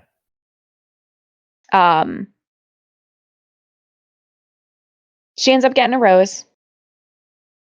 That's all I got for that. I like her. I probably like her more than some of the other women on the show. Yeah, almost Are we talking about Daisy or Kelsey right now? Kelsey. Okay. Yeah. Did I say Daisy? My bad. No, you just said she, so I wasn't sure who we were. Oh, okay. talking Yeah, about no, but I actually really like Kelsey A more than a lot of the other women. Yeah. Like not more than Maria, yeah, not more than Maria. but I feel like Kelsey A has a little bit more like truth to her than some other people, namely Rachel. Yeah. Rachel's so fake. I don't believe anything she Rachel, does. everything that comes out of Rachel's mouth is fake. Like Rachel, you could be the nicest person. Like that's not what the problem is here. It's just everything that you're acting on the show is clear. Like Yeah. it's just clear that you're putting on a show for the camera. Like it's clear. Yeah. You could be a nice person. That's not what I'm saying. It's just I think we said it last week. Like you can be a nice Yeah. person and be fake. Yeah. Yeah. So the cocktail party ends up getting canceled, which again, per usual, I feel like the cocktail party before hometowns is always canceled. Everyone freaks out. Everybody freaks out. And Jen is gonna go home, which we figured. He ends up pulling Maria aside, which was weird. And then he ends up picking Rachel over Kelsey T, which is That kind of was weird. expected. Yeah. I think That was that weird. So I feel like I did expect him to pick Rachel over Kelsey T, just because of the amount of airtime that Rachel has had in comparison to Kelsey T. But I mean, in other regards, I feel like that they were one and the same in the same moment. Like I feel like it's either Rachel's going home at hometowns or Kelsey T is going home at hometowns. I feel like those are the only two scenarios. Yeah, makes sense. So, and I guess like I wouldn't be surprised if he ended up deciding on Rachel because she was really excited for him to meet her family. And it doesn't feel like her family would be as upset as like Kelsey T's father and as like Jen is like insecure about it. So like That's it also true. kind of makes sense just from like a Joey standpoint to pick Rachel. Yeah. Okay. Yeah. Because I feel like Rachel's family is going to be like, yeah, it's fine that you don't end up with him. Like we're just here for the fucking ride. Yeah, Mhm. makes sense. And I feel like Rachel's parents might even be like the hard people to make it like easy to be like, yeah, she's gone. Yeah. Because I mean, it's we've said Maria goes at Fantasy Suites. I believe Maria goes at Fantasy Suites. Yeah. Yeah. I don't see him getting rid of Maria and keeping Rachel for Fantasy Suites. I don't see that happening. Yeah, no. He doesn't have a good enough of a connection in that way with Rachel for him to want to do that. Yeah. Because I mean, like, I don't think Joey's a bad guy. I think he's just a fuckboy. Yeah. Yeah. Like, he's not trying to lead these women on. No. Like, I think he has this clear 3 in his mind, and he's not trying to fuck with these women. There was a moment when like Maria was having her freak out that like I don't know what it was. Like it's just something about his demeanor. I was like, why are you being such a fucking douche right now? He was a douche. And then after like she comes back, he's fine.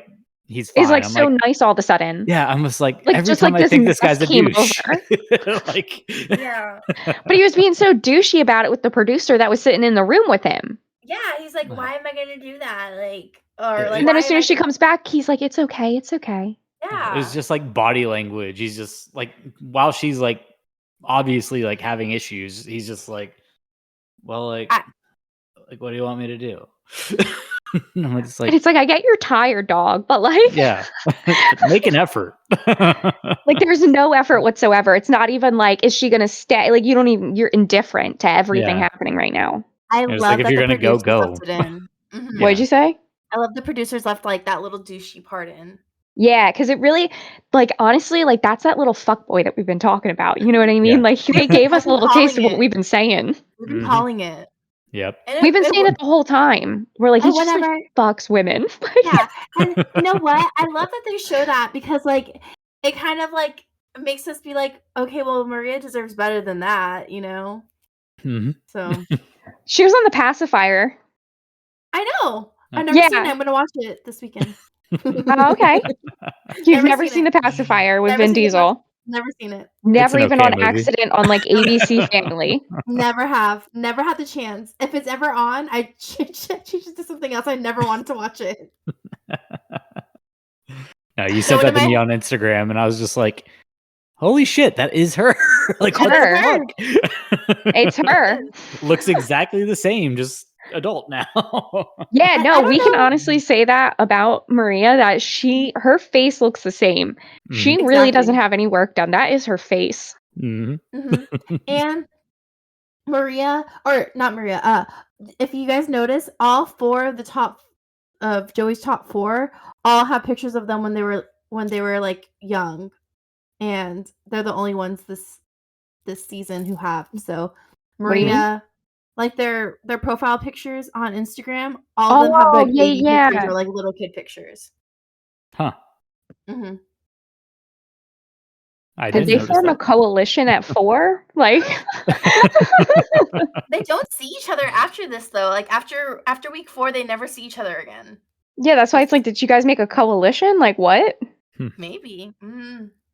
Okay. Well, okay. Hometowns next week. It's gonna Oh, be yeah, so boring. hometowns are next week. I have a question. Do we think that they went to Canada and stayed in Canada because they knew that Maria was going to make it to 4 and she was always going to make it to hometowns? So it would be easy for them to get to. So it'd be easy to go right over to her family in Canada, Yeah, that would make sense. doesn't it? Yep. Yeah. Like, why wouldn't we end in Canada so we can just go ahead and like get on a little bussy bus, Yeah. stay in the same country? Mhm. Like, how Yeah. far is where her family is away from Jasper is the next question. Well, she's from Toronto, isn't she? Where's for Jasper? Because Toronto's Jasper like was- here. It's Jasper's over far by from Vancouver. Toronto. It's like near Vancouver. Oh no, it was. Looks like it by- would be a Vancouver climate. It was Yeah. like mountain time zone, I think, from Yeah. whenever we were looking up Jasper Okay. last week. It's in Edmonton, remember? Oh, yeah, that's Oh, what we. Edmonton, yeah. Fuck yeah, Yeah. we looked it up. It's from Edmonton. Yeah. Okay, so it's like here-ish. It was in like So Alberta, over I here, think. and like it's like over here. It's like Toronto's like here, and like it's over here somewhere. So it's not all the way in like Vancouver, but it's like over. But Yes, I know what the if we Canada pick- map. I want to live there. Wouldn't we pick, or wouldn't like the producers have everything like picked out beforehand though? Like, That's what I'm saying. Like, don't they like? Because like in the like, let's think about the Amazing Race for a second. Like they plan out that whole trip. yeah, exactly. So wouldn't they do the same thing for the Bachelor? So like, That's wouldn't it be like, oh well, Maria's gonna have her hometown, so it would just be easier to be in Canada. Mm-hmm. She's from Just- Kleinburg, Ontario. Where's Ontario? Yeah, so it's like near Toronto probably because Oh. Toronto, Ontario. Okay. Yeah, I know your fucking Providences too. Please fucking accept me when I need to seek refuge. I'm gonna move to a beach in Mexico. Probably. I don't think it's Providences. I think that they're like, Yeah, it's like Yeah. right above like New York. yeah. It's like right near Niagara. It's not like near Niagara Falls, but yeah. like it's like on like that lake. It's pretty damn close. In Yeah, the it's preview, like they a on, were like, a suburb. looking lake. at Niagara Falls. So It's a suburb of Toronto, pretty much. So, Yeah. And Toronto's like there. Like Yeah. here's like the lake, and they're like there. Yeah, not East Coast, but like Yeah, as close as you midi. can get. like mid-east. Yeah. Kind of like Chicago, if like Yeah. it was pretty much. like mirrored. Yeah. Maybe a little bit different, but Close enough. I get I'm what like you're sitting here, like, saying. maybe a little different. Like maybe not. Maybe Detroit. I get what you're saying. Yeah. I'm trying to prove to them that I know their geography, because that'll be on their test. I'm so excited for Parliament.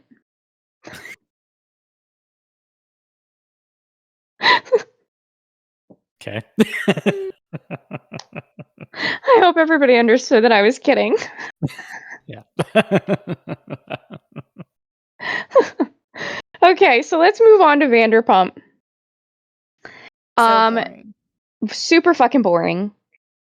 James ends up bringing Graham home.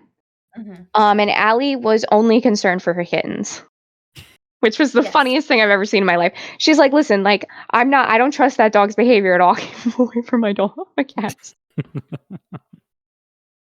And I was like, okay, Allie, I love you. Like, she's like when she tried to pick the dog up, like, don't go at my cat. And James was like, don't pick him up. And she's like,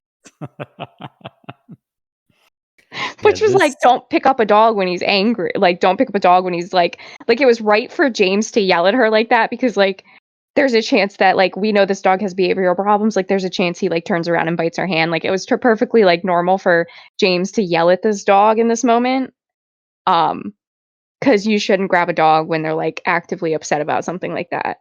Yeah. Like that's not how you diffuse the situation. Yeah. No, I'd say this episode didn't really get good until like the very end. Yeah. So. Yeah, Kate and Ariana's shop is having permit issues, but we don't know anything about that, basically. Yeah. Brock and Sheena have a fight in the store, which was really funny. Because Sheena doesn't want to leave the kid with other people, and Brock is mad about it. Like that's like literally what the fight's about. And the thing that I find so funny is Brock goes, "I'm screaming for help," and I'm like, Are you? so riddle me this. Riddle me this. How do single moms, 2 parents, work full time and take care of their kids on their own? And they're able to do it just fine. Mm-hmm. But for some reason, you're having a hard time and screaming for help that you need a nanny and babysitters and all this stuff. But there's parents that are doing more than you and work full time and not in the house 8 to 10 hours a day. Mm-hmm. And they can do it, but you can't do it. Like what does Brock do? He doesn't do anything. He's a Ken. Like he does beach. He doesn't do. That's what he Like does. literally, he sits around and plays with the kid. Like Yeah. that's what he does. That is your job, and you're screaming for help for a nanny to do your job while Sheena's doing her podcast and Sheena's doing her shit, and Sheena's the one who's really making all the money. Let's be fucking for real right now. He's Yeah. a trainer, which I do not believe that man is a trainer anymore. Yeah.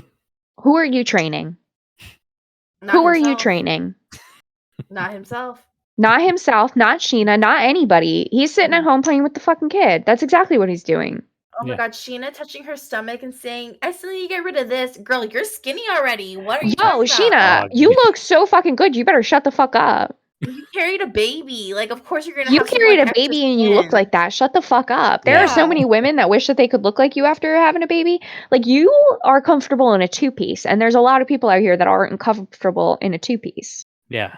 I literally want to look like her, and I've never had a baby. Like, Right.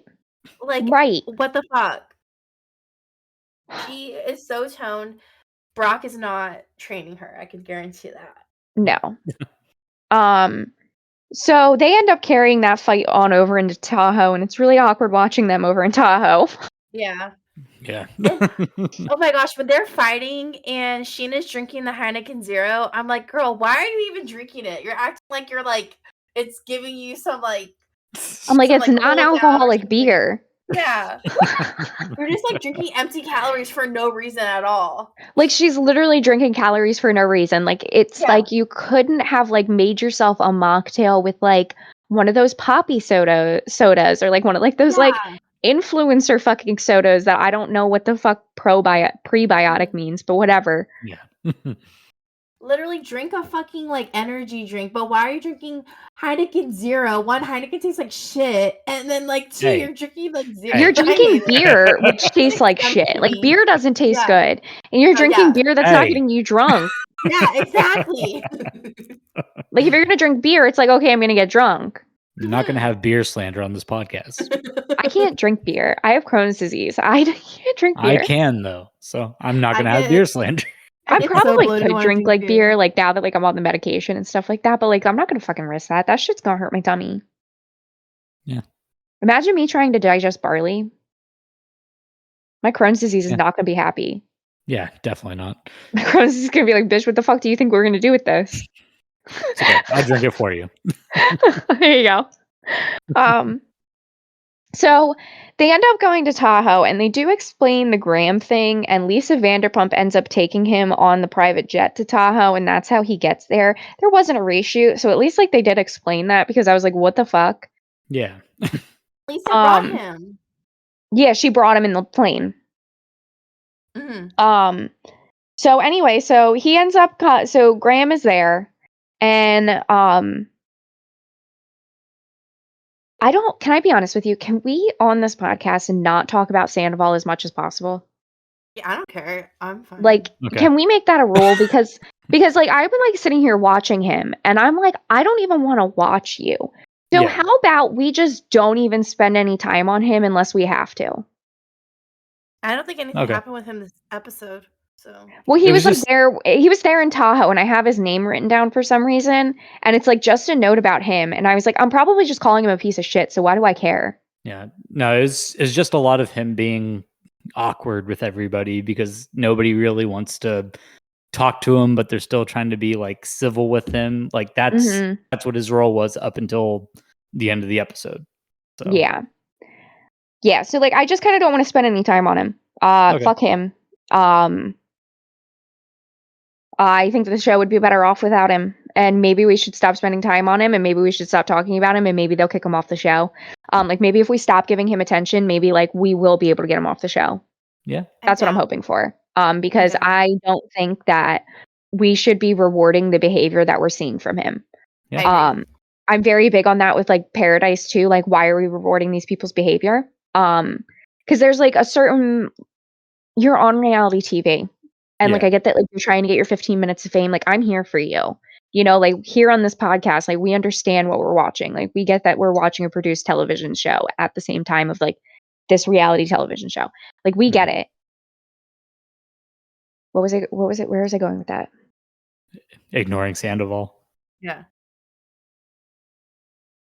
Maybe he'll get kicked off the show. What was I saying? I'm going to be honest with you. All of that is gone. Like all of where I was going is gone. Like I don't even remember what I was saying before I said what was I saying. I just I'm wrote not down high. an hour and 57 and Laura thoughts. Yeah. I don't know. I don't know what happened there. You short circuited. It's fine. It quite literally I have shorted. The NPC that is controlling me, I'm the NPC in the simulation, and whoever is controlling me had said, stop it. I got too close to the truth, and they told me to cut it off. The guy controlling the Sims canceled that action. They said, you're too close, and went, no. So we're just going to move the fuck on. Wow, that was a literal glitch in the system. Okay, so they end up showing off Graham to the gang, and there wasn't a single person in the gang that wasn't awkward. When they were like showing the dog off, like Sandoval was like keeping his mouth shut because he should have.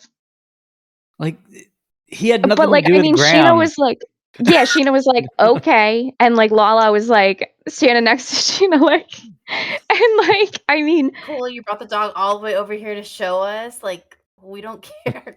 yeah, like, and that's literally how it felt. That nobody cared about the like, oh my God, you got Graham. It was very just like, okay, Happy for you. Yeah. sounds good. And But, then like- it was so awkward. Yeah. Even Allie was awkward. Sandoval had this whole thing where he's like, like, it doesn't concern you. Like, you had nothing to do with this dog. Like, Oh, other yeah, than he the was like fact that trying you to dated. defend Rachel, and it was Yeah. like, shut up. It's like you, like, Graham has nothing to do with you, dude. Like, stop trying Yeah. to make this about you. But they all were saying that Graham was acting like a completely different dog. Like they all did say that. Yeah. Because they were like, who the fuck is this dog? So I guess like they've all like known like that Graham has always had behavioral issues. I'm gonna be completely fucking for real right now. A lot of people get dogs, especially like doodles and things like that need to be trained. And they think that they don't need to train their dogs, and then their dogs have behavioral issues and they wonder why. It's not the dog's fault. It's quite literally Rachel and James's for not training the dog. Mhm. I can put my whole hand in my dog's mouth and she will not bite. Same. I can hold the toy and she can like feel that it's my hand. She'll feel it, freak out, and go into a surrender pose and freak out that she even had her mouth on my finger. You can 1000% train your dog to not bite people. Mhm. I can put my whole hand in my dog's bowl and take out a hand of food and she wouldn't do a thing about it. Even like my mom's dog, it's a Maltese poodle like mix, and like it's not even really that trained Poodles or anything need to like be that. stimulated. Yeah, like but it's not even like that trained or anything. Like, but it'll still like it's kind of like graze my hand, like if we're playing, but it never bites down. Right. So- And if you're like, what was that? Like, we'll say to Sai, we'll be like, what was that? And she's like, I'm so sorry. I'm so sorry. And she'll like give it like a kiss, like where she bit it, because she knows. And she's like, I'm so sorry. And like my dog says sorry. Like we taught my dog to say sorry. Like my dog understands what she's doing. Like my dog is a very intelligent dog because we trained her. Like So cute. she also trained us in a way. Like she like communicates with us like what she wants. But yeah, no, like my dog will say sorry to you. We're like, Love what was that. that? Say sorry. And she's like, I'm so sorry. I love she can speak Yeah. English. What? I love she can speak English. She does speak English. She speaks pure human. She watches the TV like a human. She speaks pure human. I should make the dog a fucking TikTok because she would go viral. Yeah, absolutely. She's really cute, guys. She looks like a fox. Like my best friend calls her the Eevee Pokemon. Because she kind of looks like the Eevee. Yeah, she does. Yeah. She also kind of looks like that Five Tails or like that other fox thing or whatever. I don't know. I don't know fucking know. Vulpix. Yeah, it kind of looks like her too. Yeah, I could see that. Yeah. Yeah, so I just want to say that like it's not the dog's fault that the dog is like this. I just want to make that very fucking clear. Yeah. Because I feel like a lot of people like blame the dog and it's not the fucking dog. It's not the dog. It's not the dog. It's that I don't think Rachel ever taught that dog how to sit.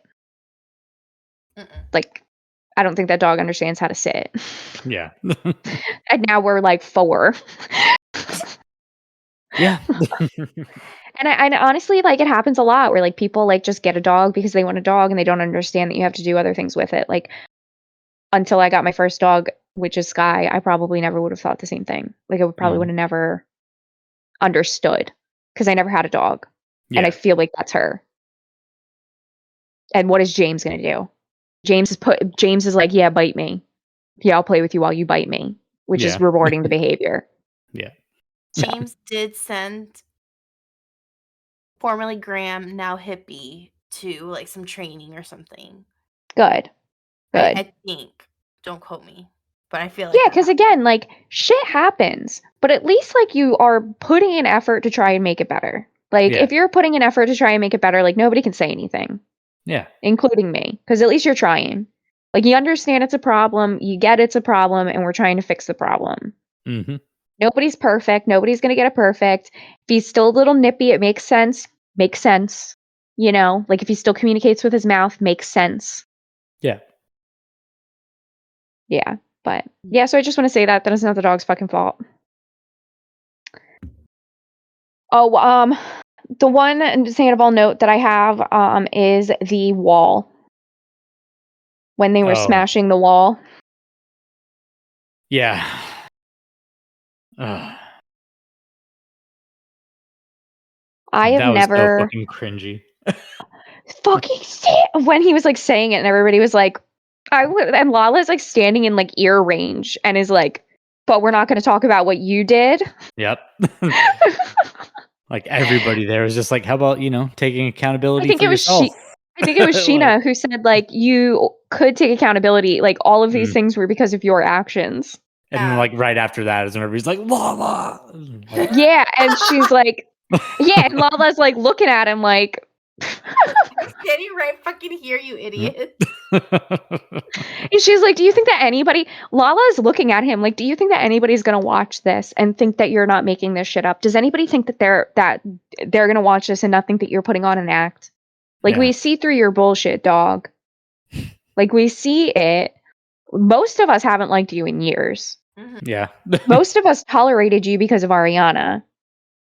I never really liked him to begin with. So. Yeah. Never liked him. I think I liked him. I definitely liked him. And it's because, like, I'm really ride or die for Ariana. Like, I was ride or die for Ariana when she first showed up to the show and was kind of an asshole. Yeah. Like, I've been ride or die with Ariana for a long time. So, like, I really think that I was, like, fine with him at first. But I think it was, like, I don't know if it was before or after, like, the Katie and, like, Schwartz wedding. When I think I started, like, really seeing, like, Sandoval being, like, a real motherfucker. And I thought he was a motherfucker back when he was with Kristen. And then I thought because he got with Ariana, like, I pivoted. And then I felt like I started going back, like, after that wedding. I think it was the wedding. For me, what really cemented it was it like Jax made, like, one of his, like, snide comments about, like, Vegas or something like that. And, like, Yeah. he, like, you could obviously tell, like, fucking Sandoval did something. Yes. He's like, why you put my business out there and shit like that? Yeah. Like, I was like, I don't like you. Yeah. So, I know exactly the conversation that you were talking about, and it was like, you did something. yeah. It was Jax is pretty not early lying. on too. Like, Yeah, it's like it was Jax like is not right lying. after, it was like right after he started dating Ariana. Yeah. So, like, and I think it's one of the girls that Ariana said that she knew about. yeah. Yeah. So. Yeah. I love James because James had said something like, if he just says sorry, I'll be fine. Yeah. And I just want to say that, like, James should be fine because James did have sex with Kristen and he apologized to Tom and was like, sorry. Mhm. And Tom took him back and was like, yeah, we're friends. It's fine. Yeah. And so I feel like James, if Sandoval did say, I'm really sorry for what I did to you, to James, I feel like James does have to be like, we're friends. It's fine. Yeah.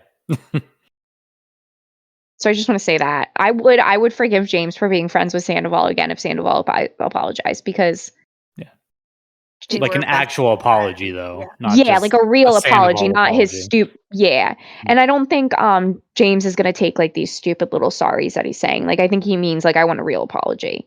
Yeah. Mm-hmm.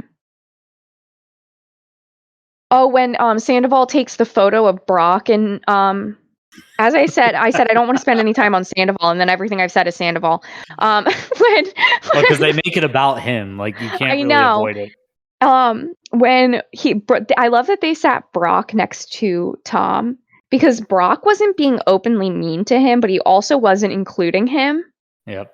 So it was really funny that they were like, Brock, you have to deal with him. And Brock's like, I don't want to fucking deal with him. And he had like his back kind of turned to him the whole time. And Sandoval's like, here, take a picture with me. And he was like, like his face was like, that like made me like cringe. I was like, this is so like forced. Like, stop, you're being so embarrassing. Oh, it was so forced. It was so funny though. Just like Brock's reaction was great. Yeah. Yeah. And then I wrote something that says, and Tom and James talk I guess it's the next day, or it's the same day, or it's the same night that they had dinner at Lisa's restaurant. I don't really know because I feel like we went 4 days in about 10 minutes. I think it was all the same night. Oh 'Cause, my like- god, it felt like 4 days. Did it not feel like 4 days? Yeah, it was oddly like spliced together and stuff like that. It But, felt like that George they was didn't being have born. any footage because nobody wanted to hang out with Sandoval. yeah. And so like the footage that they had is sparse of the 4 days that they were there, and they just put it all together. No, like they kind of went like bar hopping. Now that I think about it, Is that what it was? because they went to Lisa's restaurant or the one Right. that she's building or whatever. Right. They went to somewhere after that, and then after that was like where they all went to like hang out at night when Where he was, Sandoval like, and James had their outside. conversation. Yeah, And it looked like a beach. Like it looked like that little patio that they were standing on was like overlooking like the I Lake didn't beach. notice that part. I mean, it Okay. probably was, but I It felt didn't like one of pick those up on that. places. Felt like one of those places. Like one of like those below deck places. Yeah. Yeah. Okay. Yeah. I see what realized that mean. you would realize that reference. Stephanie doesn't. For once, Stephanie doesn't understand a reference. To Below Deck one day. It's They good. just started a new season. I'm going to rewatch Shaw's Sunset first. I haven't watched Shaw's of Sunset. It's really good, but I've I've only heard gone to that. season 4. So I want to rewatch all the way and then finish it. Yeah. It's can't or on pause indefinitely. Okay. Mhm. So we get to the end of the episode, and James apologizes. I mean, Tom apologizes to James. And I don't believe Tom whatsoever because he doesn't understand why he's sad. Yeah. No. Why he's like sorry. At all. But he did give more of an apology than he's given Anybody in else. recent times. Like Yeah. it wasn't like it Yeah, wasn't he so did much give him like an I'm actual sorry how I apology. made you feel. It was Yeah. more of like an I'm sorry for what I did. Yes. So Like it was kind of the first time they took any type of accountability for anything. yeah. Okay, and then Survivor started because we have all these fucking shows and it's only going to keep getting worse until some of them fucking blow away. Yep. Bachelor's gonna blow away soon. What? Bachelor's blowing away soon, and we won't have Bachelorette or anything for a while. Yeah, because so- then the Amazing Race is starting. Oh, never Yeah. mind. I love the Amazing Race. Yeah. So we're gonna like get fucked. Anyway.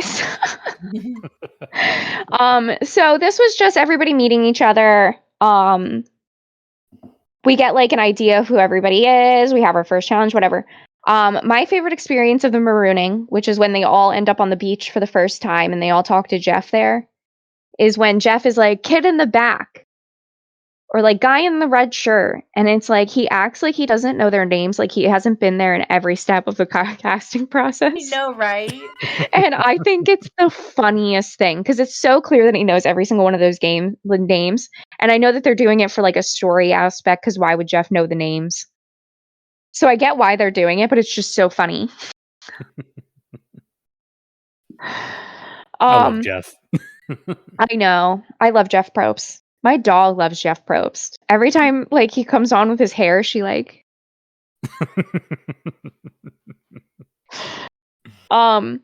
so we get the first challenge. Orange ends up winning, which good for them because Orange is usually the misfit tribe and they end up like having like the worst beach and like the worst time and like the worst everything.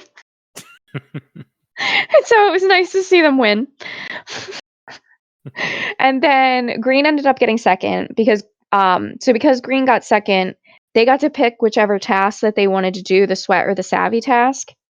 And they end up picking the savvy task because they decided that they were going to tire the other team out.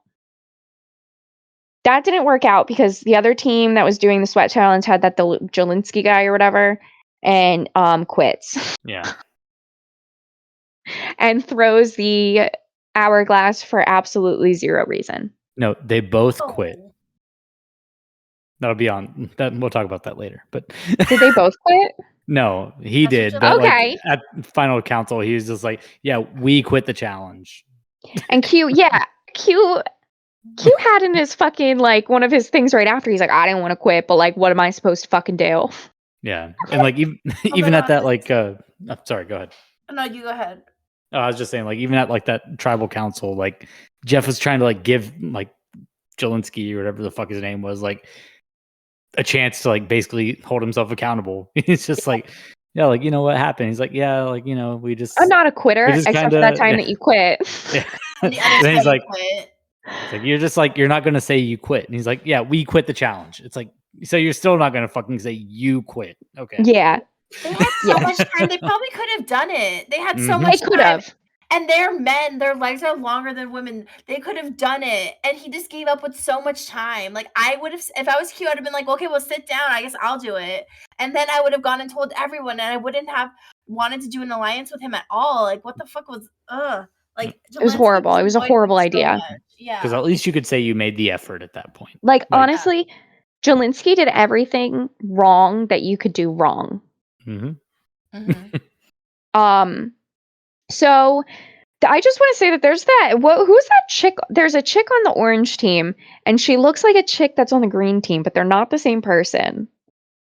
They're both like redheaded with glasses, and like they look identical to each other. Oh, You know who I'm talking about? Well, the one on the orange tribe was saying, oh, I have all these businesses. I do all these businesses. Yeah. And I'm like, Oh, you're yeah. so fucking dumb.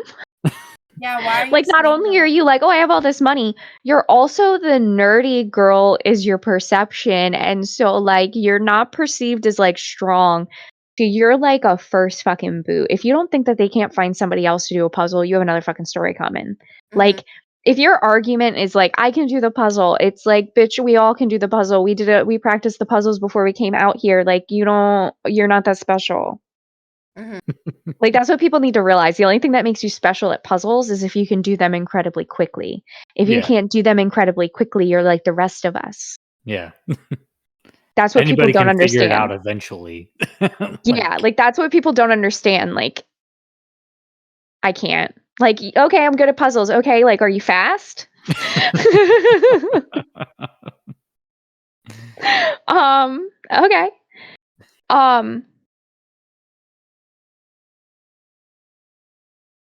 Oh, the purple tribe, they had, I think Jelinski was in on that, but Yeah. it was like the other girl, who whatever her name is or whatever, they called themselves like the Scooby Gang or whatever, like Scooby Doo or Yeah. whatever.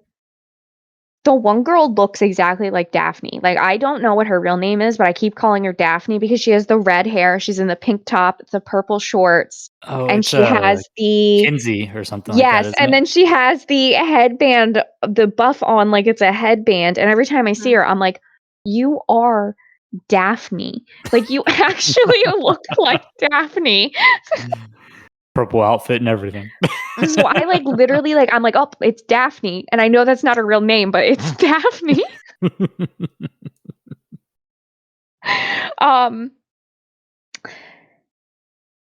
Oh, the one loner chick on that tribe, the Asian one, Jess. Yeah.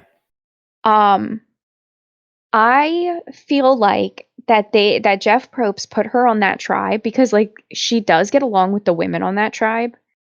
And she's like a loner that doesn't make any No, it's not her. It's on the green tribe. The one that looks like the one with the businesses, the one that looks like the other one, but she's on the green. I have the wrong note here. It's fine. That's her. But she says, like, I'm kind of a loner and it's hard for me to like put myself out there. Like, it's hard for me to kind of make friends and stuff like that. And then immediately like bonds with all the women. And Yeah. I said, Jeff Probst quite literally said, we are going to put her on a tribe with women that she's going to get along with because I can't send her out there all by herself. Yeah. And that's what that felt like. Yeah, I could see that. That's what that felt like. Oh, I really like Hunter on Orange. Because he's like, I used to be a camp counselor and now I'm on a tribe where everybody's a camp counselor and I stopped being a camp counselor to get away from the fucking songs. And now they're all singing these songs. And the other girl who was trying to like lead the songs was also a camp counselor. Oh my God, when they were like cheering him on, like go, go, go, go, go. Da-da-da-da-da-da. I was like, I would have killed myself in that moment. Someone saying, go, go, go, go. Yeah. I would have killed myself. So I also love Tevin, and I think those two are the ones that did the Andy Griffith alliance. Yeah. Yeah. And Tevin was so funny about it. He's like, we named an alliance Andy Griffith. That's so stupid. Nick was like, who watches that? And I was like, them. They watch that. It was Those a good two. show. I've never Oh seen my God, it was so funny when he said that. He was cracking up and he's like, it's so stupid. He's like so excited about it, and just immediately he's just like, "This is so dumb." Oh my God, it was so funny. So they all go on the excursion, and Jolinsky was fucking annoying. He's like, "I'm going," and it was like, "Okay, fucking go." Yeah. And Why would he go? Why would you guys let him go when he already quit something? That's what I'm like. because it was an easy reason to vote him off. I guess so. And so they were like, fine, go. And so they all get there, and Maria has the torch. Like, whatever the fucking thing is like the person with the torch has to decide who has the vote card, and then like those two get the extra vote, or they both lose their vote, and the person with the no vote gets it. Yeah. And so Maria gets the torch, and Tevin immediately says the truth, and you believe the guy. Jolinsky lies, and you can tell that the guy is lying. Couldn't even give a For a reason. He's just like, second. I have the vote card. Like, Oh my God, it was like, and so you knew that he didn't have it, but she pulls out the ace card and says, if you're lying and I find out that you're lying, I'm going to go to everybody and tell them about how you're lying. And he proceeds to fold immediately. And so he then goes back to his tribe and tells them the wrong part of the truth. He tells them, oh yeah, I end up telling her like, I have the card, so I don't have a vote and they have 2 extra votes. And doesn't say that Maria literally throws him under the fucking bus about like making it so he's deceitful to everybody because he lied. It was going to literally tank him for the rest of the game, and literally pulled out like this absolute ultimatum. Didn't paint Maria as the villain like he should have, and gives the wrong part of the fucking truth like an idiot. I'm so glad he's gone. He's gone. He's Like, so fucking gone. I was Not so a fun way. concerned. I was so concerned because like everybody was just like, yeah, we gotta get rid of Jess. I'm like, the fuck did she do? I know. It was like, I'm sorry, but Jess is way more useful than Jolinsky. Yeah. Yeah. Like, she might not be useful, but she's also more useful. The bar is low, but she's above it. Oh my God. So the one girl on purple finds the idol with Kenzie, Daphne. Mhm. And it's in a box, and she loses her vote until she has to go get the box. But the only way that she knows how to get the key for the box is if they lose tribal council, which all feels stupid. Well, it was a lose an immunity challenge, wasn't it? Yeah. Okay. Yeah. That's what it was. And they end up losing it. And she ends up going to go find the key, and Kenzie had her fucking back. Like, she was like, they didn't show it, but you could tell that she was totally like leading people astray. And when she came to come find, I don't know what the woman's name is. I think it's like Tiffany or something, maybe. She's the artist. Yeah, I know who you're talking about. With I'm the completely buns. blanking on. Yeah. And the septum piercing. Yeah. But so when she came to find her, she had water bottles filled on her thing and was handing them to her and was saying something to her and was like, you got to do it now. And I was like, yo, Kenzie told him that she was at the well, and then proceeded to go to the well, fill up all of these water bottles and give it to her to make it look like she was at the fucking well. So Kenzie had her back the whole fucking time, and I just want to point that out because they didn't show it, but that's a fact. So they go to tribal council, And Jelinski is a fucking 3-year-old brat. Yep. And I almost for a second thought that Jess was going to get voted out at this tribal council because Jess was being like really sketchy and not really like fighting for herself, and Q was like fighting for her more than she was, and Q like looked at her like, can you shut the fuck up? I am saving you here. Can you shut the fuck up? Real quick, her name is Tiffany. It is Tiffany Cool from Elizabeth, New Jersey. So New Jersey person. Yeah. I'm down. I'm down. I'm glad I liked you. So Jelinski's an annoying motherfucker, and they luckily did in fact vote that guy out. And I would like to say that I think this is the first guy that has gone pre-merge first since like this new era of Survivor has started. Like you guys just started watching it, but like for the last like 4 or 5 seasons, I'm pretty sure like it's been like woman after woman after woman after woman. Yeah. Because how the tribes are set up with like 6 people, it's strength perceived because it's such a small tribe. So women are easy first boots. Yeah.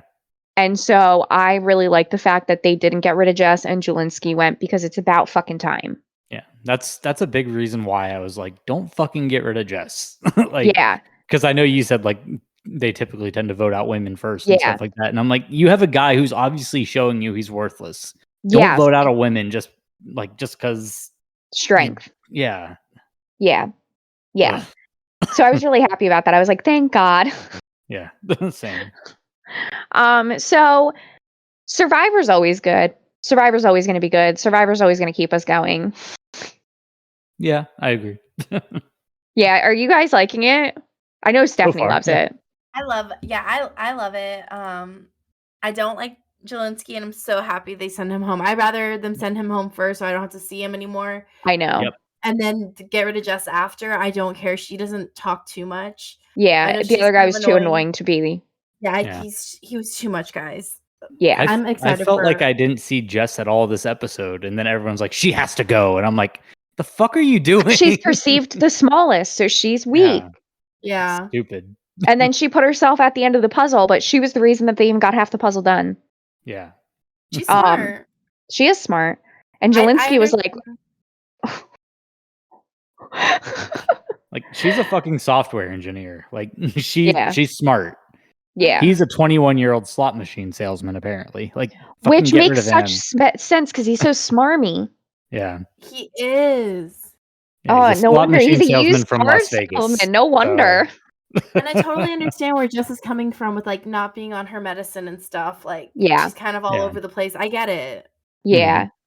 She'll calm down. Like if she can get over that, she will calm down and she will be better. Yeah. So yeah. That's it. We finally fucking got through all of our fucking shows. Hell yeah. Here's to hoping that we figure out how to go through that faster. Well, we'll talk about it off air. Figure something out. We'll figure it out. I'm going to try and take notes differently and see if we can figure it out. Yeah. Yeah. I'm not going to come with all my shows. I'll do one show next week. That would probably be for the best. Yeah. So much happened in all my shows. I had to bring it up, but yeah. I mean, we were doing good till Love is Blind. We were doing really good until Love is Blind. And then I am also watching Love is Blind and I wanted to talk about it. And that's really what happened. I mean, Stephanie held hands and followed each other. Yeah. And I was just chaotic. All right. So thank you guys so much for listening if you made it all the way here, because we know that this is a long one and it's fine. Anyway, thank you guys so much for listening. Don't forget to follow us on TikTok, Instagram, and Facebook at Hot Garbage Pod. As you guys know, we've been putting our videos on YouTube to try and get a little bit more exposure. No one quite literally watches us. Not even when I asked you to watch us because Stephanie was doing something funny. Nobody did that even then. So nobody's quite literally watching us on at Hot Garbage Pod on YouTube. So if you guys want to do that, that'd be great. It would be great if we had more than 3 views combined all videos. Yeah. It really would. Guys, Um, watch it. You'll love it. Come on. You get to We're see what we cute. look like.